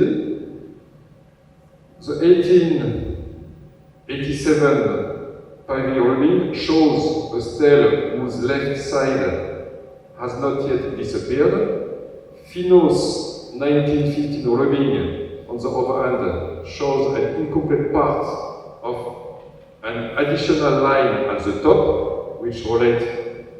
to the date. But more important, a new deciphering of the first rubbing allows a complete new interpretation, as the text refers to the famous Prabhan Buddha image and not to Pranalai, as also it was thought by Herr Schmidt. So to the Prabhan Buddha image, showing many links with rare manuscript chronicles. I have already mentioned that after the first 2 decades of the 20th century, there was a sudden and prolonged stop in epigraphic studies on Laos, at least for Lao inscription proper, although a few Khmer inscriptions from the Champasak region continued to be published by Georges Sodès in the 1950s.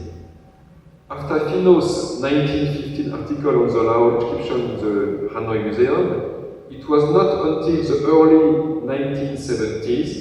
with Pierre-Marie Gagne's work on the inscriptions preserved in Vientiane, the subject of his doctoral thesis, that new rubbing work was conducted. Unfortunately, it seems that almost all of the original copies of these rubbings have disappeared. However, we still have small but useful photos of the inscriptions pasted into the thesis. We counted 49 rubbings made for stele, sometimes with 2 or 3 inscribed sides, and 16 rubbings of inscriptions on Buddha image. Pierre-Marie Gagne's own transcription, as well as his translation, are obviously of great interest. We are nevertheless very happy to have been able to find, thanks to Manny-Yvonne Gagneux, Pierre Gagne's daughter, the rubbings of both sides of the famous Dansai stele, of which Louis Finot had already published his own rubbings. Currently, it is no longer really possible to make rubbings of these exceptional pieces. When Pierre-Marie Gagneux was working on his thesis, he was aware of the first 3 volumes of the Platschum Silakaluk, dated 1924, 1929, and 1965, but not yet of the 4th volume, 1970, which presents inscriptions from the Vat Denmuang II, and Sisaket in Nongkai province, dated from the Lansang period. At that time, a few Isan inscriptions had also already been published in the journal Silapakon. Subsequently, other Thai publications presented Isan inscriptions of the Lansang period, either in journals such as Silapakon or in collections such as volume 5 of Tiarluk by Patetai, and more specifically in Taiwan Unotop's work Silakaluk Isan in 1987. Maybe so you can recognize somebody so here. Gregory. So numerous rubbings of Lao inscriptions were done on this occasion. They can be viewed online in the Princess Sillington Center Epigraphic Database, but they can also be seen in certain major study centers such as Mahasalakam University. And so here we can see a picture of Mahasalakam about 10 years ago, with some picture of estampage of rubbing which were kept there.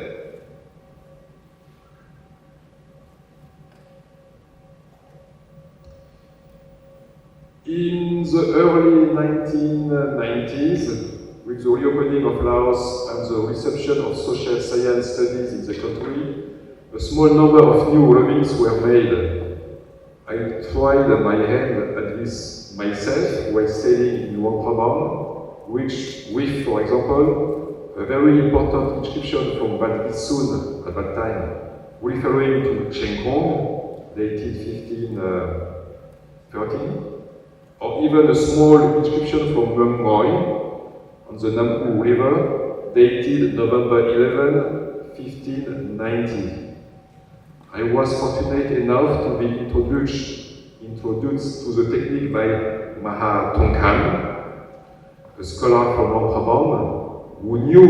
how to proceed using mulberry paper and Chinese ink, purchased in the main market of the city. So it was not done in a perfect way and required several attempts, but the final result was still satisfactory. Starting in 1994, Marielle Santoni, as part of her archaeological research in Champasak province, stamped herself several inscriptions relating to the Khmer period, particularly in temples that are still very poorly known because located on the ancient road between Vanpu and Angkor. These archives are now deposited at the EFEO. We have seen that although the production of rubbings began very early in Laos, it then quickly ceased, or at least that no further production is recorded for a period of about 60 years between 1915 and 1970. However, the archive of the École Française d'Extrême-Orient in Paris contained a quite appreciable collection of Laotian rubbings, even if it is not always easy to determine their exact provenance. We have already assumed that some of these rubbings may have come from the Emonier collection of the Société Asiatique, with, for example, Lotin de Laval's copies of the stele of Van den Meuren in Pontpessy. This impression seems to be confirmed by rubbing of the same type concerning a Vatican in Chaibori and Tampanom, where we know that Emonier's Khmer assistants work. The EFEO archives contain the rubbings that were made in Hanoi also, including those that have already been published, such as the inscription from Batisun, Batat, Dansai, and Donhon. So here, Donhon, so it's a 1577, which is very interesting because so you can see, in fact, it's a cartouche with some things which seems to be Chinese characters. In fact, it's not real Chinese characters, it was a copy of Chinese character.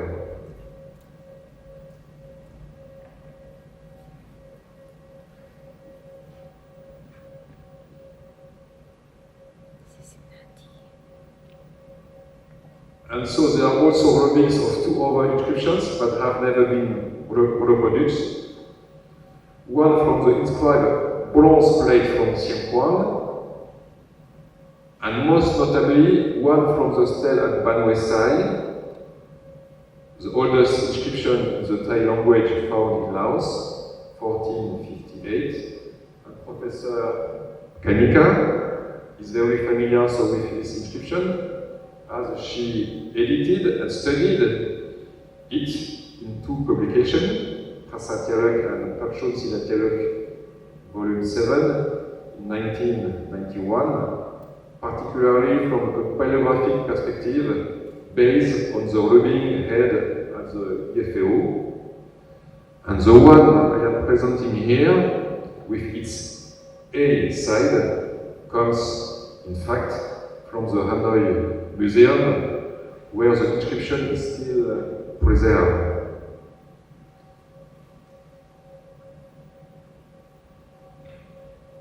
We know that 6 of the rubbings were made from inscription kept for a time at the colonial residence, at the Résidence Supérieure du Laos, before these steles were transferred to either Vat Hopakeo or Vatisaket after 1945. We do not know by whom these rubbings were made in this early period. In any case, it would seem that they were made during the 1920s and 1930s, when major temple restoration work were also done. It is likely that the rubbings of the stele of Tatuang and Vatisaket can be attributed to their restoration architect, so either Charles Bateur, Louis Fomberto, or both. Another rubbing concerning a stele from Bansai Fong, brought by a private individual named Mr. Chevalier, is dated September 16, 1931.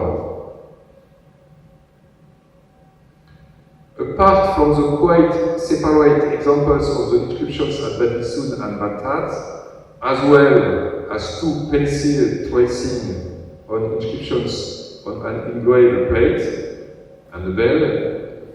there are no rubbings made by EFEO in Montpellier. However, the institution's inventory mentions the rubbings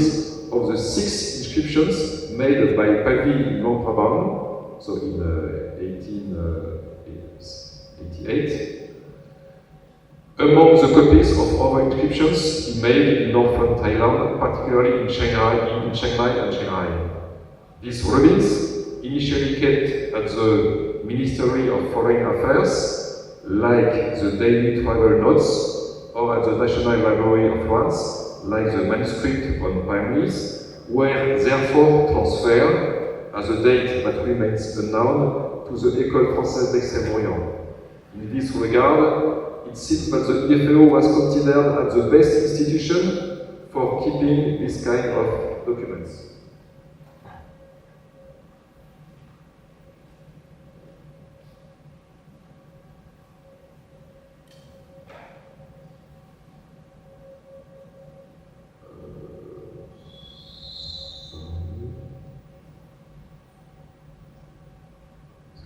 problem in my paper.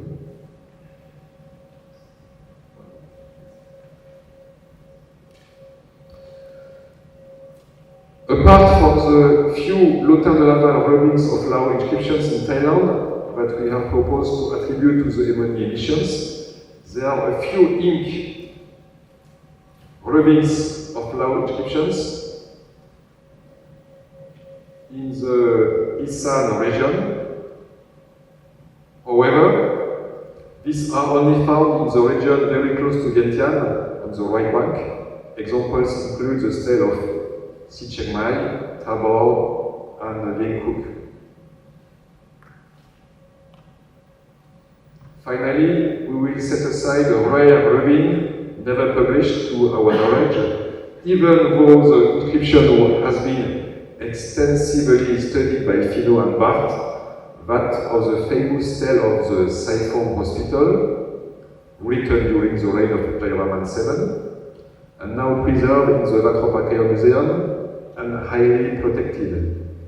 This document is then very precious. Although there are not many Lao rubbings preserved at the EFEO, their importance must be emphasized, as in some cases they are irreplaceable documents. The original pieces having ever disappeared, such as a 16th century stele from Wat Peng that was already broken into several fragments, or are now badly damaged, making them very difficult to read. This is particularly the case for the very important steles of Tatuan, which can only be deciphered and thus studied in depth thanks to the EFEO rubbings.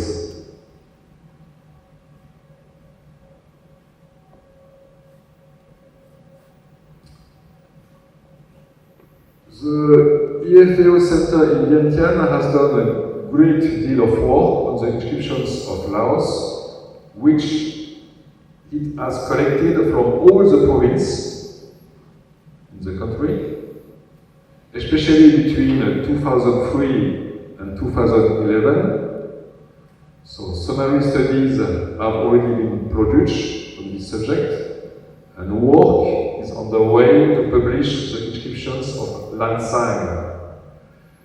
The technique of rubbing was rarely used at first, because the inscriptions were photographed and above all read and copied on site by two Lao scholars, and Kamsi.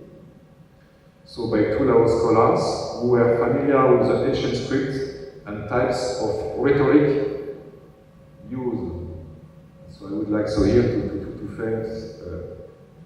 especially my colleagues and so especially Mahakel and Kamsi who are there with Saint Hong, our driver. So we have also a picture. So I took in the Samnoa province with two big Buddha images, and one is private. And so for us, often, so the best way was not to do a rubbing, which took a long time, but to do a lot of pictures of the inscription, and also directly, so to read and to copy, so the inscription on the side, and after that, in the Vientiane, so we look again, so the picture for amelioration. But sometimes, so we did also rubbings, especially so in South Laos with Khmer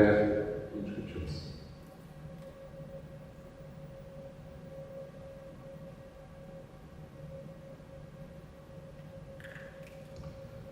As part of a program to publish the inscriptions of Lansang, rubbing campaigns, stamping campaigns, have been carried out, particularly since 2018. And so Lao inscriptions on stele are mainly found in the Vientiane plain and in the province of Nong Khai and Udon Thani, and to a lesser extent in Luang Prabang and central Laos. It is in these areas that the rubbings have been carried out as a priority. Here are some examples of rubbings made in Sanakran, Muang Sanakran, opposite Chenghan, and the ancient Muang Lakron, opposite Nakhon Phanom. And for that also, so I would like to thank my colleague Pun Pongsathorn Huakampan from the Chiang Mai Center, who helped me a lot about that. Many documents are still completely unpublished, including those from the Vientiane plain, and sometimes also in the Isan region, like this one from Nong Khai. From Nong Khai, it's about Udon, sorry, I don't remember the name, but so it's still an unpublished stele.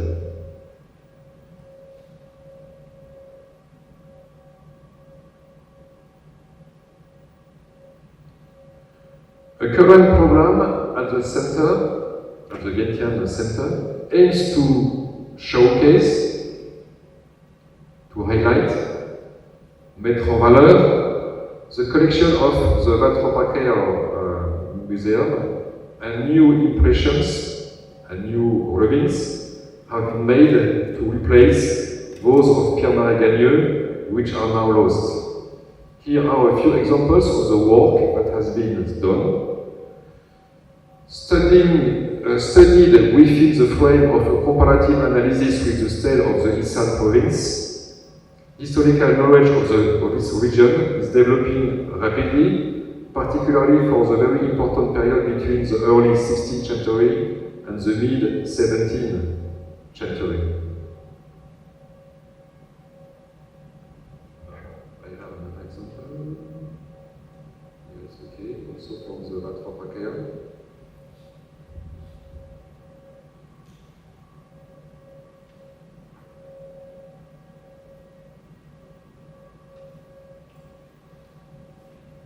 Yes, so for the stele, especially so between the early 16th century and the mid 17th century, as far as stele are concerned, and for the period covering the 17th century and 18th century, as far as Lao Bronze image of Buddha are concerned.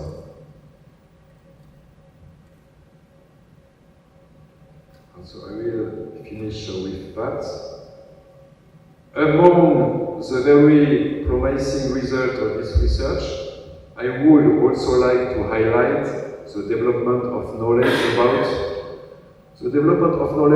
the cultural substrate that preceded the settlement of the Lao population, namely the profound marks left by the Mon and Khmer cultures. For several centuries in this northernmost region, it was mainly the Mon who left evidence of significant occupation with real centers of civilization. Until recently, this evidence was limited mainly to the presence of the famous Baisema, found in dozens. However, epigraphic evidence has also begun to appear, proving not only a high level of culture with the use of Sanskrit and Mon language, but also the presence of real political centers. Proof of this is an inscription found very recently and transcribed and translated from a rubbing by Arlo, who is here today, and Dominique Goudol. And so I let you appreciate the interest of the text. In fact, so Arlo wrote the text in French. I did a translation in English. I am not sure that so it's completely accurate. And so the illustrious Sri Dharma Simha, so it seems to be a king. In fact, it's only about 12 kilometers from Vientiane. Is widely renowned, endowed with the beauty of the rainbow in all cardinal and intermediate direction, conscious of Dharma, of unparalleled restraint, conqueror of enemies en masse, powerful, champion of generosity, concerned for the welfare of others, to watch over the free worlds. He erected the stone in the bright fortnight, and so after that there is a mention of the date, expressed with words, but so it's 8, 5, and 7 verse, and for Arlo, so it's 758 shaka plus 78, so it means it was in the 9th century, and so we can consider that it's a very important historical document. In the picture, so you can see it. And so it's only one of these documents, but other inscriptions from modern culture are also very interesting, written in Sanskrit or in Mon, and some are still not undeciphered. So you have here, for example, one is quite easy to read so there, because if I famous move here, this is the merit of Papa. But so the other one, so it's possible so to decipher some word, like we can see so there Sri Dharma Racha, for example. So we have Sanskrit, but maybe not only Sanskrit. So what I want to say is, so there is still great work so to do there, and still a great potential for historical research in this part of Southeast Asia. Thank you very much. ขอบคุณอาจารย์มิเชลนะครับตอนนี้ก็คือตอนแรกอาจารย์อักโลก็พูดถึงในอินโดนีเซียนะครับตอนนี้อาจารย์มิเชลก็ได้มาพูดถึงกรณีการศึกษาจารึกที่ลาวโดยเฉพาะชี้ให้เห็นถึงว่าสำเนาเนี่ยมีบทบาทสำคัญอย่างไรนะครับนี่อย่างที่อาจารย์ได้เห็นตัวอย่างสุดท้ายเนี่ยเราจะเห็นได้ว่าอันนี้ถึงแม้ว่าจะเป็นภาษาอะไรก็ตามเนี่ยแต่ตัวอักษรหรือว่าอาจจะเป็นคำหรือชื่ออะไรบางอย่างเนี่ยที่มันสื่ออย่างนี้ก็คือเป็นมีเป็นอักษรมอญใช่ไหมครับแล้วก็เป็นอักษรมอญตัวอักษรชื่อ script Mon is a script but not the language อันนี้เป็นภาษากับมอญนะครับเป็นภาษามอญตัวอักษรน่าจะเป็นปารวะช่วงหลังนะครับแล้วก็ตัวภาษานี่เป็นภาษามอญนี่คือที่พูดถึงเมื่อกี้ขึ้นมาเนี่ยที่ผมพูดถึงว่ามันมีหลายภาษาแล้วก็สื่อไปถึงกลุ่มวัฒนธรรมหลายอันเนี่ยเพราะว่าจะโยงไปกับที่อาจารย์อักโลพูดในตอนแรกว่าประเด็นในการที่เขาเรียกว่าการกำหนดประเด็นในการที่ลงไปสำรวจเก็บตัวสำเนาแล้วก็รวมไปถึงตัวอนาบริเวณในการศึกษารวมไปถึงตัวความสนใจหรืออุดมการณ์ทางการเมืองหรือความเป็นรัฐชาติต่างๆเนี่ยมันกำหนดกรอบในการที่เราเข้าไปทำจารึกหลักไหนไปเก็บอะไรนะครับอันนี้ก็เป็นตัวอย่างหนึ่งที่ว่าอย่างเช่นว่าการศึกษาจารึกศึกษาในลาวมันมีลักษณะหรือขอบเขตอย่างไรนะครับอันนี้อาจารย์แลกเปลี่ยนไปแล้วนะครับมีการเสนอแล้วใครอยากจะมีข้อคำถามหรือว่าอยากจะพูดคุยกับอาจารย์มิเชลครับเกี่ยวกับกรณีศึกษาของจารึกในประเทศลาวนะครับซึ่งสัมพันธ์กับประเทศเพื่อนบ้านด้วย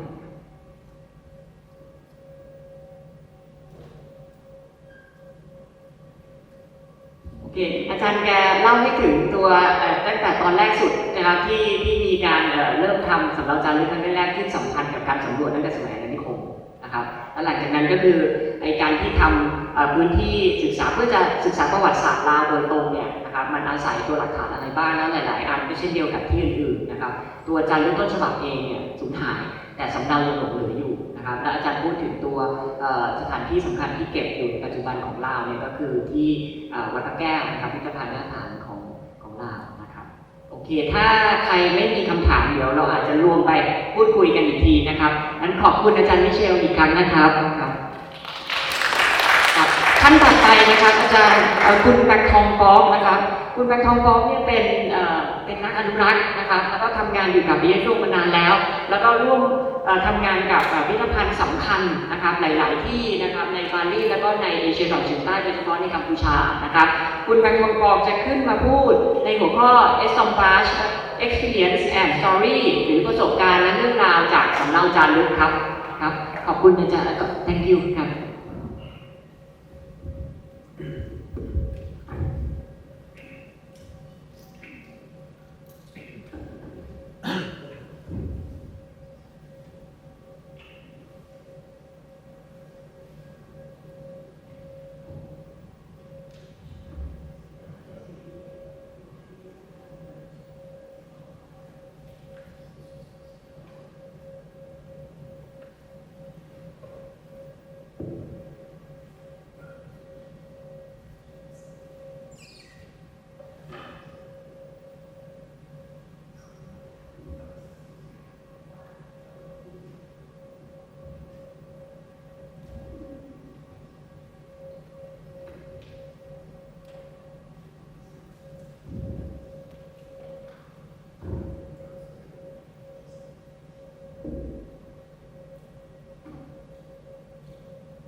First of all, I would like to thank for the invitation to this seminar. Thanks Lpakor University and my colleague and friend Gregory. Sorry, my English is not, as you will see, not very good, but I try to do my best. I also would like to say how much I really appreciate yesterday the exhibition organized in the library and next to here. I really appreciate the good balance between the estampage, the photo, the film, and also the technical aspect presented. Also the quality of the estampage displayed, and the special remarks about the investment of Royal Highness Princess Seringal. I note in particular the way some of the estampage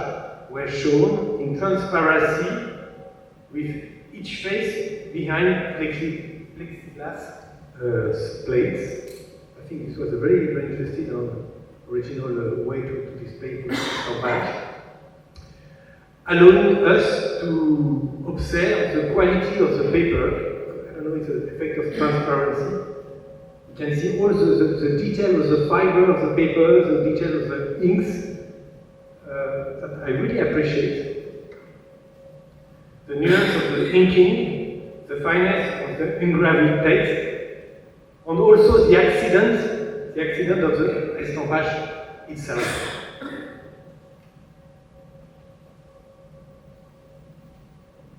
As we know, as we've seen since this morning,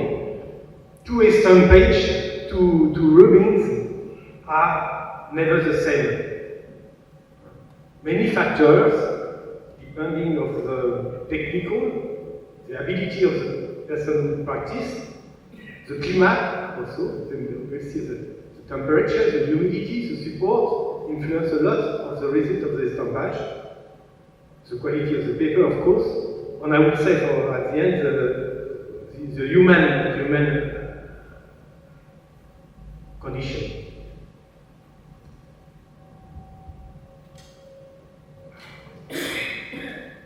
So what is the question?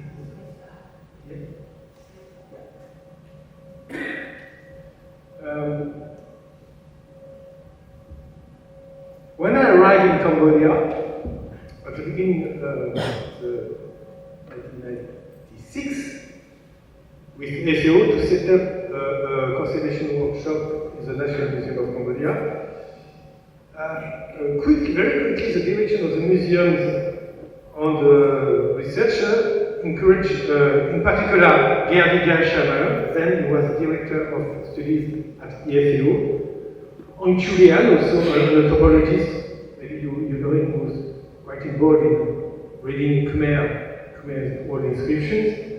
Later, Dominique Goudot, also our colleagues from EFEO, so Spritis, Dominique Soutif, you know about him, and of course, Arlo Brevet, here presented.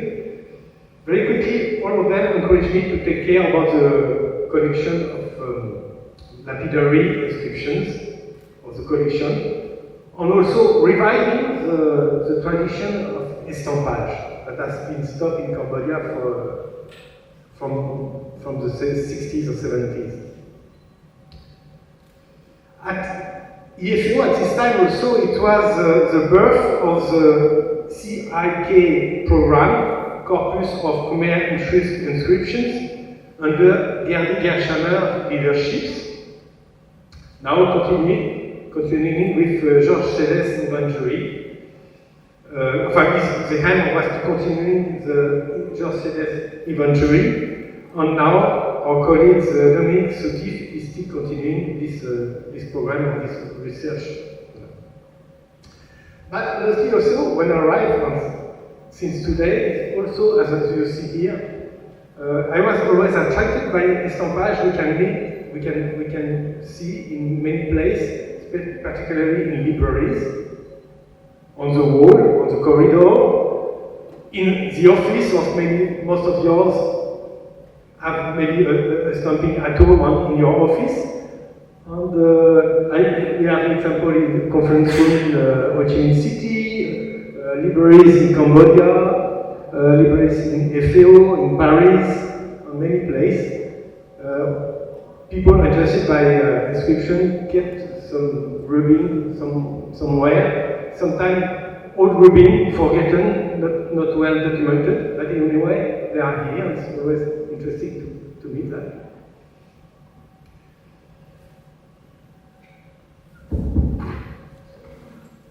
Also, the simple exercise of estampage by itself has something quite captivating. And somewhere we could compare it to a developing photograph. In ancient time, when the Argentine developing, when the image going through the paper, it's always interesting and captivating instant. On estampage, when done in the Chinese way, can be seen as a combination between casting and stenciling. I think we have to for the definition of the process of estampage as the Chinese way is like that. Coming back to the National Museum of Cambodia, my colleagues and students were keen to improve and develop their estampage techniques. On the other hand, we didn't have much experiences, and it was impossible to find good paper in Cambodia at this time. Here, I show you the first attempts on the National Museum collection. At first, we were looking for the best possible technique on the base paper. The few stamps made by students at the Faculty of Archaeology in the Royal University of Fine Art in Phnom Penh were made from low-quality paper used for variety purposes, for dressmaker, for decorating funeral ceremony, for stamping number plates of engine, and so and so. The stamps obtained were just satisfactory, but were not very high qualities, and did not offer also any good guarantee for their conservation. Here, students practicing the first estampage in 1998. At this time, they didn't use the brush. You see, they just with the sponge. They push the paper on the stela. In 2002, sorry, the photo not very clear. A seminar was organized at the EFEO in Simonip with a guest star, Kanita Raymond-Casson, thank you Kanita, who had given a very interesting demonstration at Encore Conservation at this time. I wasn't able to attend the seminar. I was working at the Chan Sculpture Museum in Danang at this time, but for sure my colleagues from the National Museum were there, and I appreciate and I think learned a lot with you, Kanika. I really appreciate it.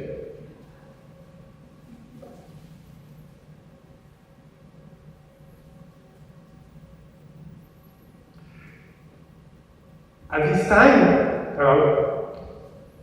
we were first looking for good papers. In Thailand, through Louis Gago, we get some North Thailand mulberry papers, but also, as I was working in Vietnam, we get some paper from North Vietnam, nearby Hanoi city, also traditional mulberry paper, called Zo paper. Both Thailand and Vietnam paper we get were small size.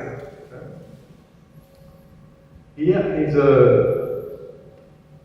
our conservation workshop, Brigadier Kashamer and my colleagues who recognize Comslemon, were doing tests on mulberries, North Island papers and Vietnamese papers. A little discussion about the Vietnam inscription on Vietnamese papers, about very important programs done in North Vietnam, with between 2005 and 2010, a project driven by Philippe Lefayeur, our colleagues in Hanoi nowadays, with provincial authority in Sapa, North Vietnam, estampage of 180 mountain engraved granite or marble blocks called petroglyph. And this is not writing, this is mostly drawing, cadastral drawing of the landscape. The date is not very known actually, but using Zo paper, no, Vietnam papers. What is interesting also, for this technique they use green banana to stick the paper on the granite. And they don't push the ink, they pass the ink with a roller on the stone. It's a specific technique developed in North Vietnam, mostly for motif when you want to do a reading of a motif better than an inscription. We have an example here. And this is huge surface engraving, and they use maybe sometimes 40, 50 sheets of paper to have the complete motif draw or engrave on the stone. Another program just run by our colleague Philippe Papin on the Ben Hannon Institute in Hanoi about a huge corpus of North Vietnam inscriptions, nearby 29,000 rubbing, done at the beginning of the 20th centuries during the French presence. And they start an important campaign of photography of the estampage. And now a new program just will be finished in October, consisting in put online all undocumented all this important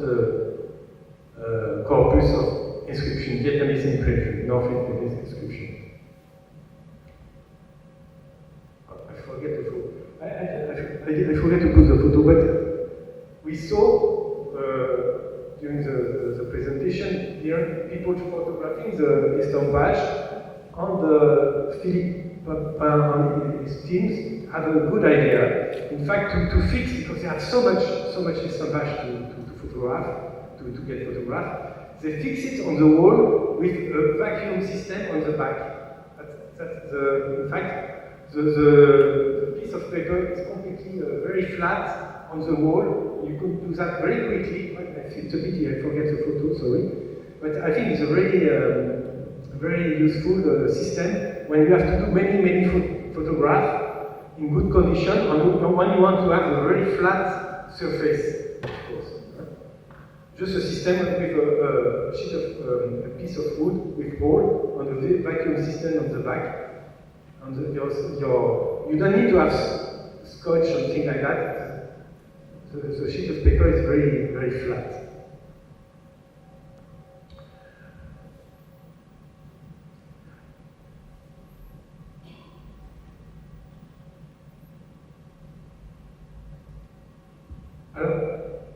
In 2008,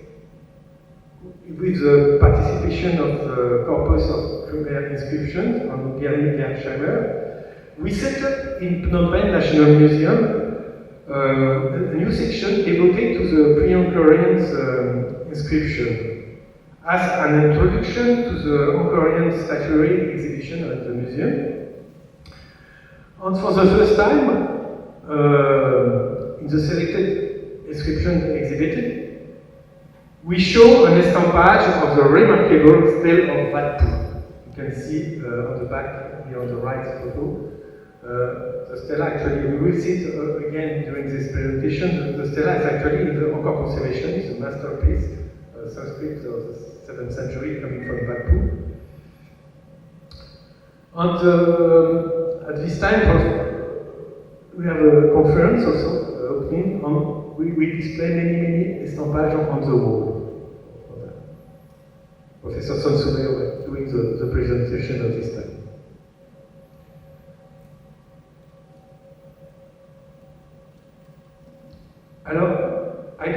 We were still using both Thailand's and Vietnamese papers, but at the end, finally, we have contact with Elizabeth Shabadon, our colleagues in South Korea, and she sent us some sample of Korean paper, NG paper. We really appreciate because those papers are big size, 145 centimeters by 75 centimeters wide, that allowed us to use the rubbing without using several pieces of paper.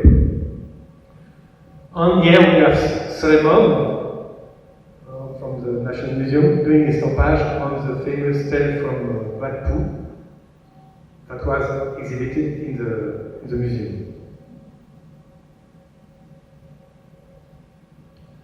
Well, just a look on this is photo of Sremom showing all the detailed equipment, the necessary equipment for a good estamper. I will focus especially on the brush. The brush for us, Kanita learned us about this. Yeah, before on this special brush for cloth. You can find special market, and of course everyone has his own habit, but in Phnom Penh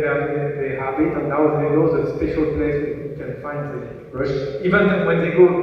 rubbing with harrow in Vietnam or otherwhere, they want to have their own specific brush.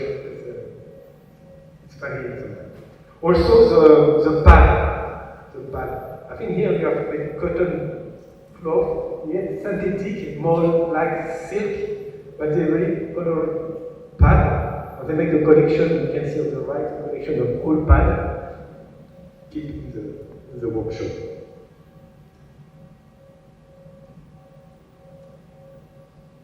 Now this is the tandem, I would say, with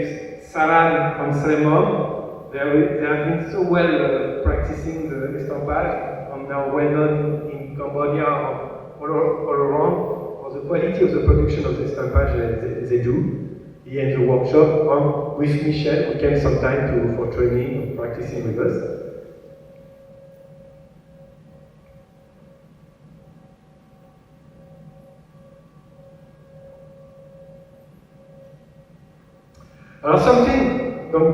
After acquiring the very good experimentation quality of estampage, I would like to show you a few examples of what I call experiments of what we do with this estampage.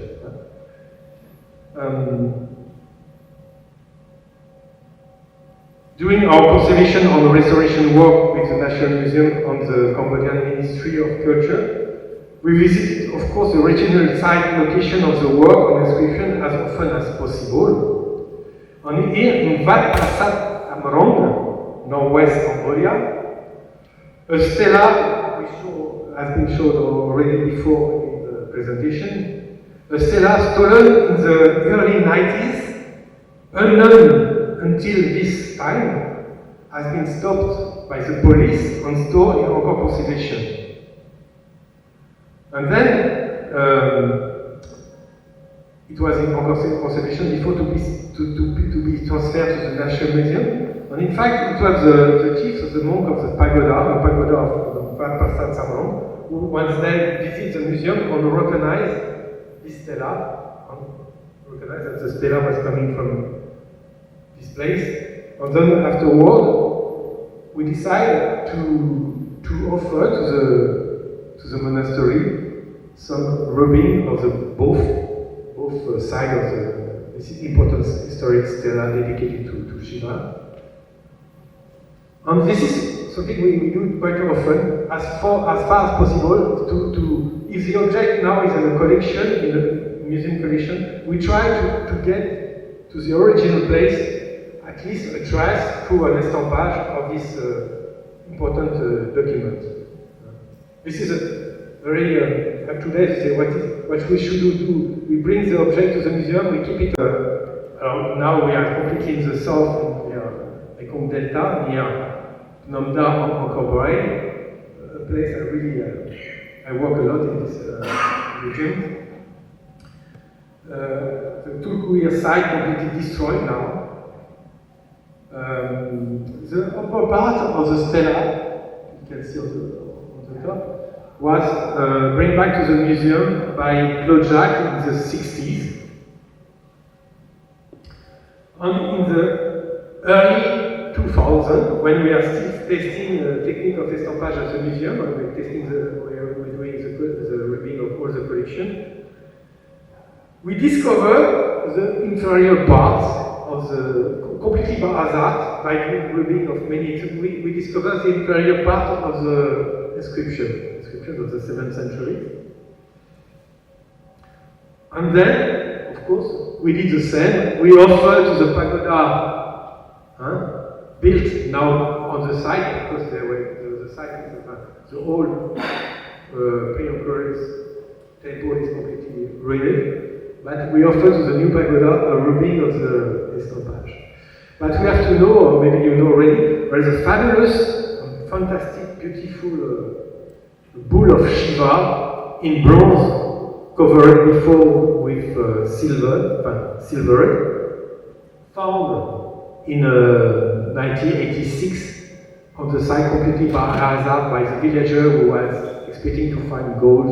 or use bricks to build their house. They found this really exceptional statue, pre-Indian statue of Shiva's bull, and that was at this time directly sent to the royal palace. But it was there, exhibited in the royal palace, with no indication at all, no information from the provenance, who bring it, who found the piece. And with the agreement of Her Majesty the King, recently, because it was 2017, we proposed and we installed the estampage of the inscription, mentioning and giving information about the statue. It's a way to give connection, to give information, as we can write a label, but the estampage here was a kind of a label of explanation of welcome this statue, what is this statue, and this is still on site for the moment at the palace. Another use of the estampage to be connected to this site. Another example is a monastery on the south of Phnom Penh, But Bremen, always, because Oregon Phnom have many important pre-occurring sites. We work a lot on this for this monastery because there were many remains and new conservation works, and we helped them to develop in the new library they built in the pagoda an exhibition of estampage as well as inscription. And here we have Dominique who helped us to do, Dominique Godot who helped us to write some labels. And also estampage of interesting Buddha pada we found in the basement of the pagoda, completely forgotten. After restoration, Buddha pada carved in a slab of schist, pre-occurring schist. And of course, the image of the Buddha pada is more 19th or even early 20th centuries. Or example of using estampage. Another example was, I forget my notes.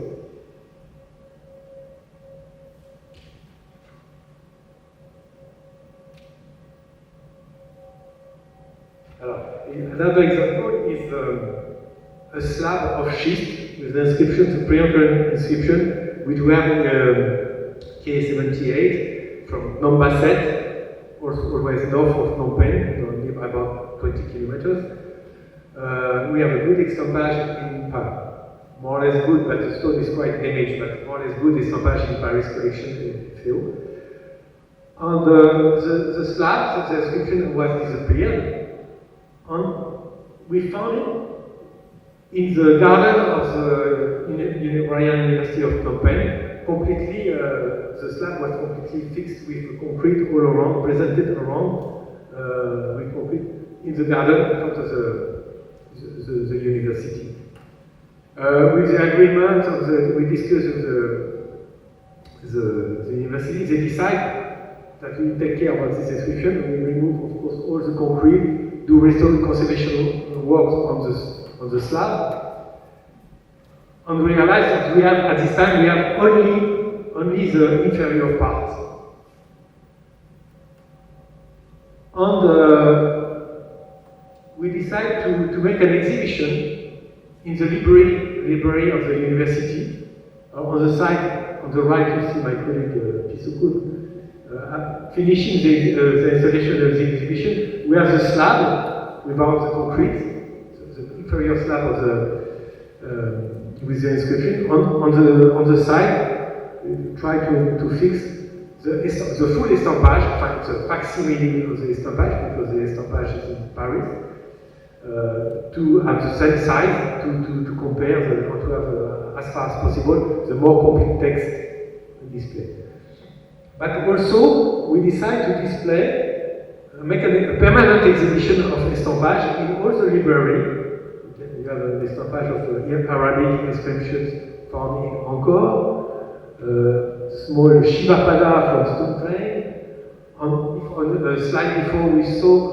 on the National Museum of Phnom Penh, a big estampage on the floor is a famous inscription of Prerup, West Prerup, on the display on the wall. It's quite difficult to display huge pieces of estampage like that. And that's why yesterday I remarked in your exhibition the plexiglass sandwich, right? The both sides. I think it was give me a good idea for the future for presentation.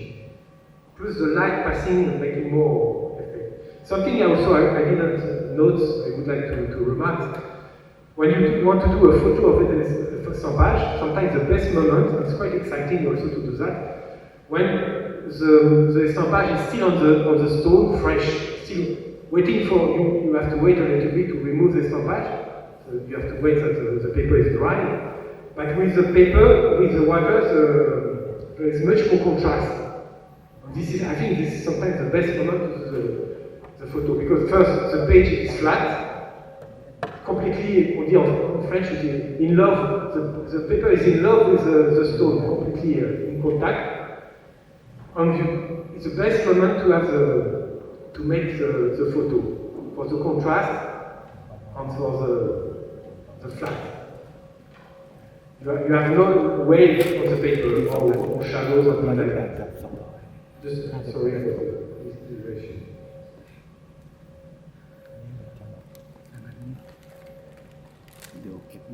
And it was quite interesting to show in the library what is estampage as you do actually now. I would like also to give you an example of estampage completely failed, that doesn't work.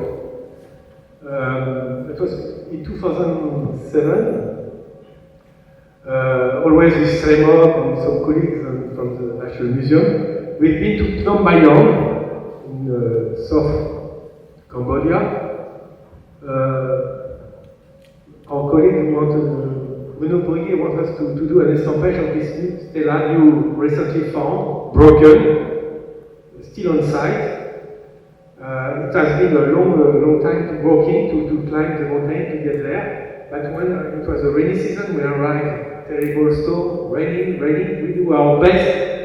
to do the rubbing. We did it. We make photos of it. Fresh photo. But we have to go, the night was arriving, we have to roll the rolls of paper that was still humid. And with the humidity, the estampage has been completely washed when we arrive down at home in the evening. The estampage doesn't exist anymore. It was completely failed. But a few years later, we bring the stone to the National do the restoration of the stone, of course, new estampage here still on the stone, on the conservation work.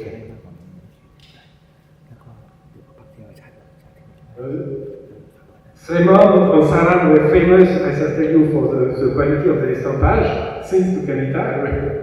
And here we have an important command of the Sosoro Museum, the new Sosoro Museum in Phnom Penh. The Sosoro Museum is it's a museum for old monnets, history and economics museum. They have an important, they produce a large collection of estampage now for this museum, just a small remark. Also, I will not insist, but a lot of work with holography on Vietnamese teams and the Indonesian team in different places. Sometimes, as Arlo mentioned, estampage has been done in huge stone outside, that's not evidence.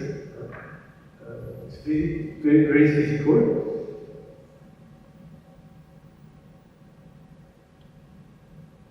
And more recently, also, it was a seminar, thanks to Dharma, once again, organized in Pondicherry. And some Pondicherry, they train and practice, share experience and technique about rubbing. It was a site, a carved site in the rock, on the inscription, a full wall of inscriptions, quite difficult, extremely difficult in terms of physically to stamp. But the result was quite interesting. Always using the mulberry paper from Anji paper from South Korea.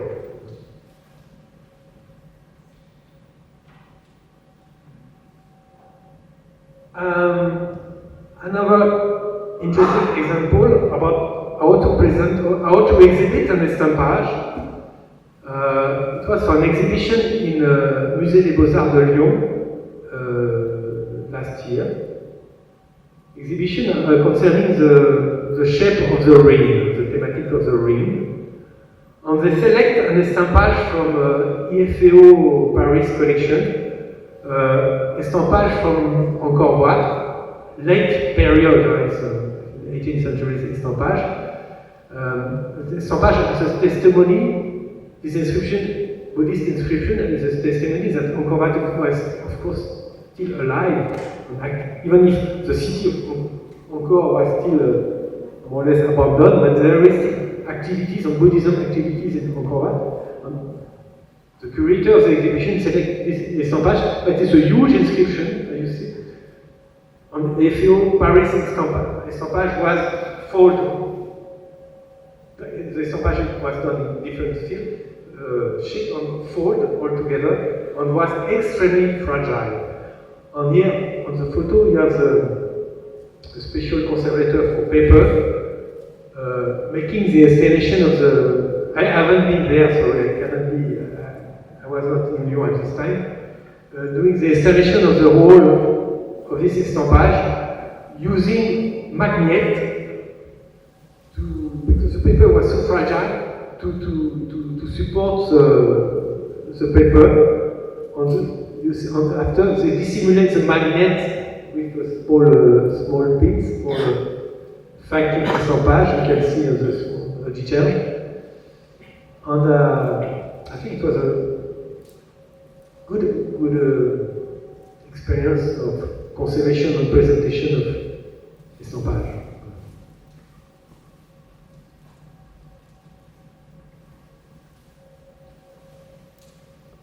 And at the end, I would like to mention also the work we are doing actually in the Vatpu Museum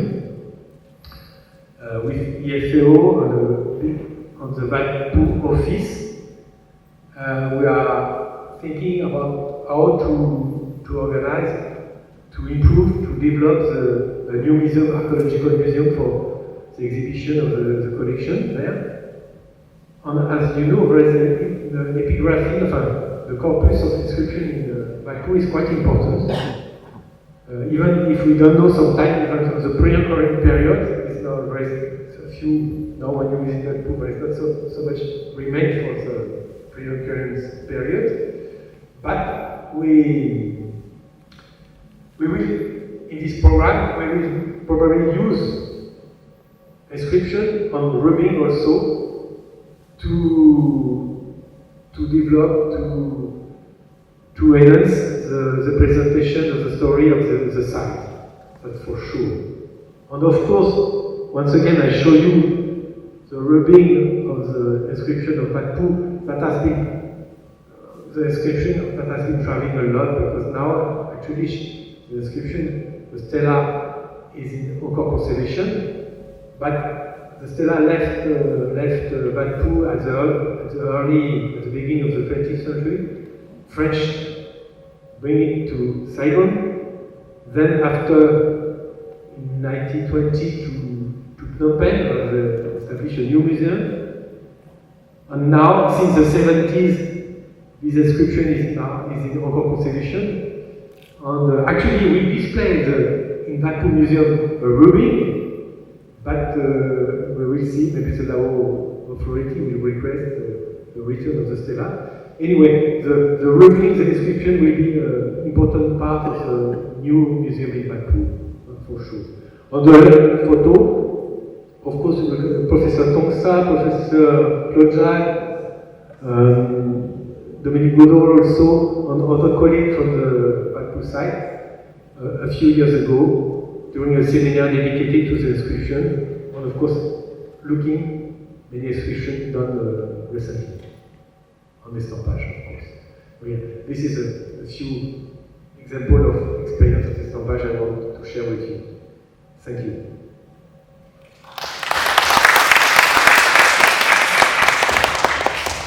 ขอบคุณคุณแบคทอมมากนะครับคือด้วยความที่คุณแบคทอมเนี่ยเป็นนักอนุรักษ์แล้วก็ได้มีประสบการณ์ไปเดินทางไปหลายที่มากในยุโรปแล้วก็ตอนเริ่มงานในปี 1998 EFEO ที่สิงห์เรียบที่ขอโทษครับที่ในกัมพูชาทั้งหลายเมืองนะครับก็คือเขาบอกว่าจริงๆแล้วเนี่ยก็คือไอ้ตัวเทคนิควิธีการทำตัวสำเนาจารึกเนี่ยมันก็ยังไม่ใช่ว่ามีเทคนิควิธีที่มันตายตัวไปแล้วเขาก็มีการทำทดลองนะครับทั้งตัววัสดุนะครับหาหมึกนะครับประเภทของกระดาษจะเป็นอะไรอย่างที่พูดที่ถึงว่ามันมีกระดาษทั้งของไทยเองใช่ไหมฮะแล้วก็ของเวียดนามที่เรียกว่าโซเปเปอร์นะครับของเวียดนามแล้วก็มีของเกาหลีที่ชื่อว่าของเกาหลีฮันจิเปเปอร์ซึ่งมีขนาดใหญ่ที่เขาบอกว่าก็คือมันมีตัวจารึกหลายๆหลักไม่ใช่หลักจารึกที่มันปรากฏบนทั้งผนัง อย่างเงี้ยการใช้กระดาษขนาดใหญ่หรือการที่ค้นหาประเภทของกระดาษเนี่ยก็ไม่ได้สิ้นสุดตายตัวนะเพราะฉะนั้นเทคนิควิธีการทำสำหรับจารึกเนี่ยมันก็สามารถจะพัฒนาไปได้อีกอาจารย์คุณแบงคอมยังพูดถึงประสบการณ์ต่างๆนะครับในการที่จะใช้นะครับตัวสำเนาจารึกอย่างที่พูดถึงว่ากรณีของการที่ว่าตัวจารึกเองเนี่ยก็คือนอกเหนือจากการที่เข้าถึงยากแล้วอาจจะไปถูกเก็บไว้ที่อื่นๆเนี่ยนะครับบางทีก็สูญหายไปด้วยนะครับแล้วก็ตัวพื้นที่ที่เป็นพื้นที่ดั้งเดิมของตัวจารึกที่ทราบได้เนี่ยการที่เอาสำเนาจารึกอย่างเช่นเรากลับไปให้วัดตรงนั้นนะครับหรือไปไว้คู่กับตัวโบราณวัตถุหรือตัวเขาเรียกว่าเป็นอะไร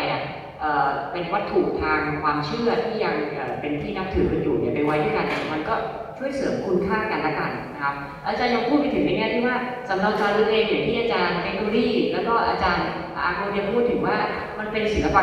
หรือว่าจะเป็นสิ่งที่เป็นวัตถุประดิษฐ์สร้างอาร์ติแฟกต์นะครับหรืออาร์ตเนี่ยก็คือสำเนาจารึกถูกเอาไปใช้โชว์อย่างที่อาจารย์พูดตอนหลังที่ลียงนะครับในประเทศฝรั่งเศสเนี่ยนะครับเป็นส่วนหนึ่งของงานศิลปะนิทรรศการศิลปะที่พูดถึงในตัวเลฟองเดลากุินหรือว่าเป็นรูปลักษณ์ของร่องรอยซากปรักหักพังนะครับแต่ไม่ถึงแต่มีความสำคัญอยู่นี่เป็นต้นนะครับก็ขอบคุณคุณแบงค์คอมมากใครมีเรื่องจะแลกเปลี่ยนหรือว่าสอบถามนะครับเทคนิควิธีซึ่งอาจารย์เนี่ยก็ยังคิดค้นต่อไปนะครับคุณแบงค์คอมคิดค้นต่อไปใครมีเรื่องอยากจะพูดคุยหรือแลกเปลี่ยนหรือสอบถามนะครับ